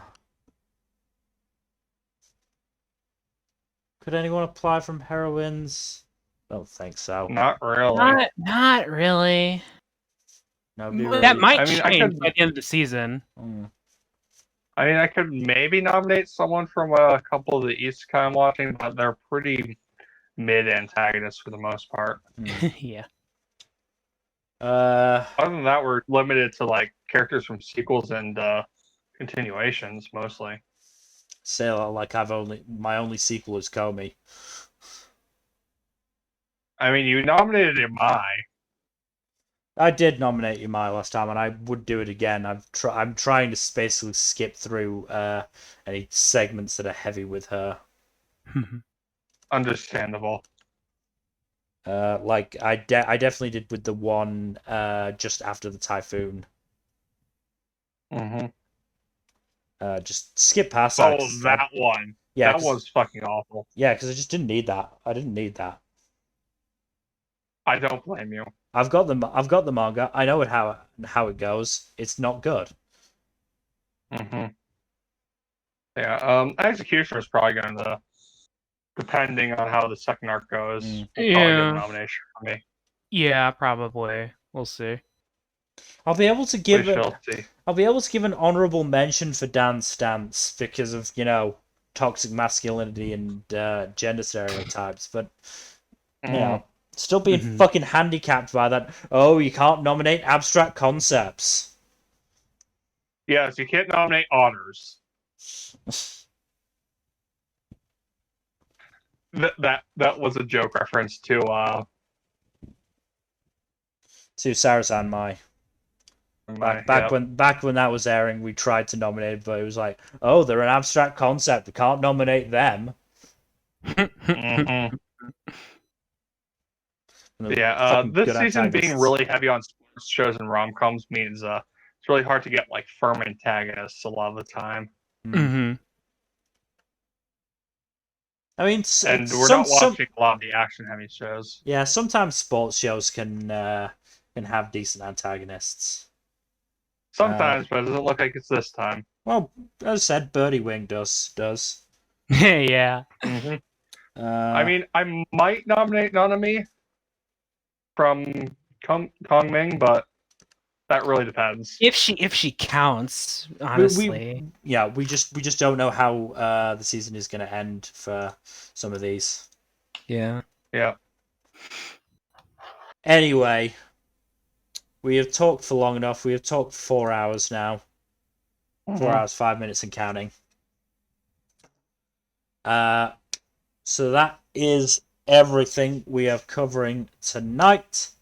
Thank you everybody for watching. We hope you have enjoyed yourself. We always do. It's always fun talking about anime. Yeah. It really is. Even if it half kills me to try and catch up. I feel that. Well, that is entirely on you for procrastinating. I'm going to try and keep up properly this time, and I've got as I think I've told you before, Jack.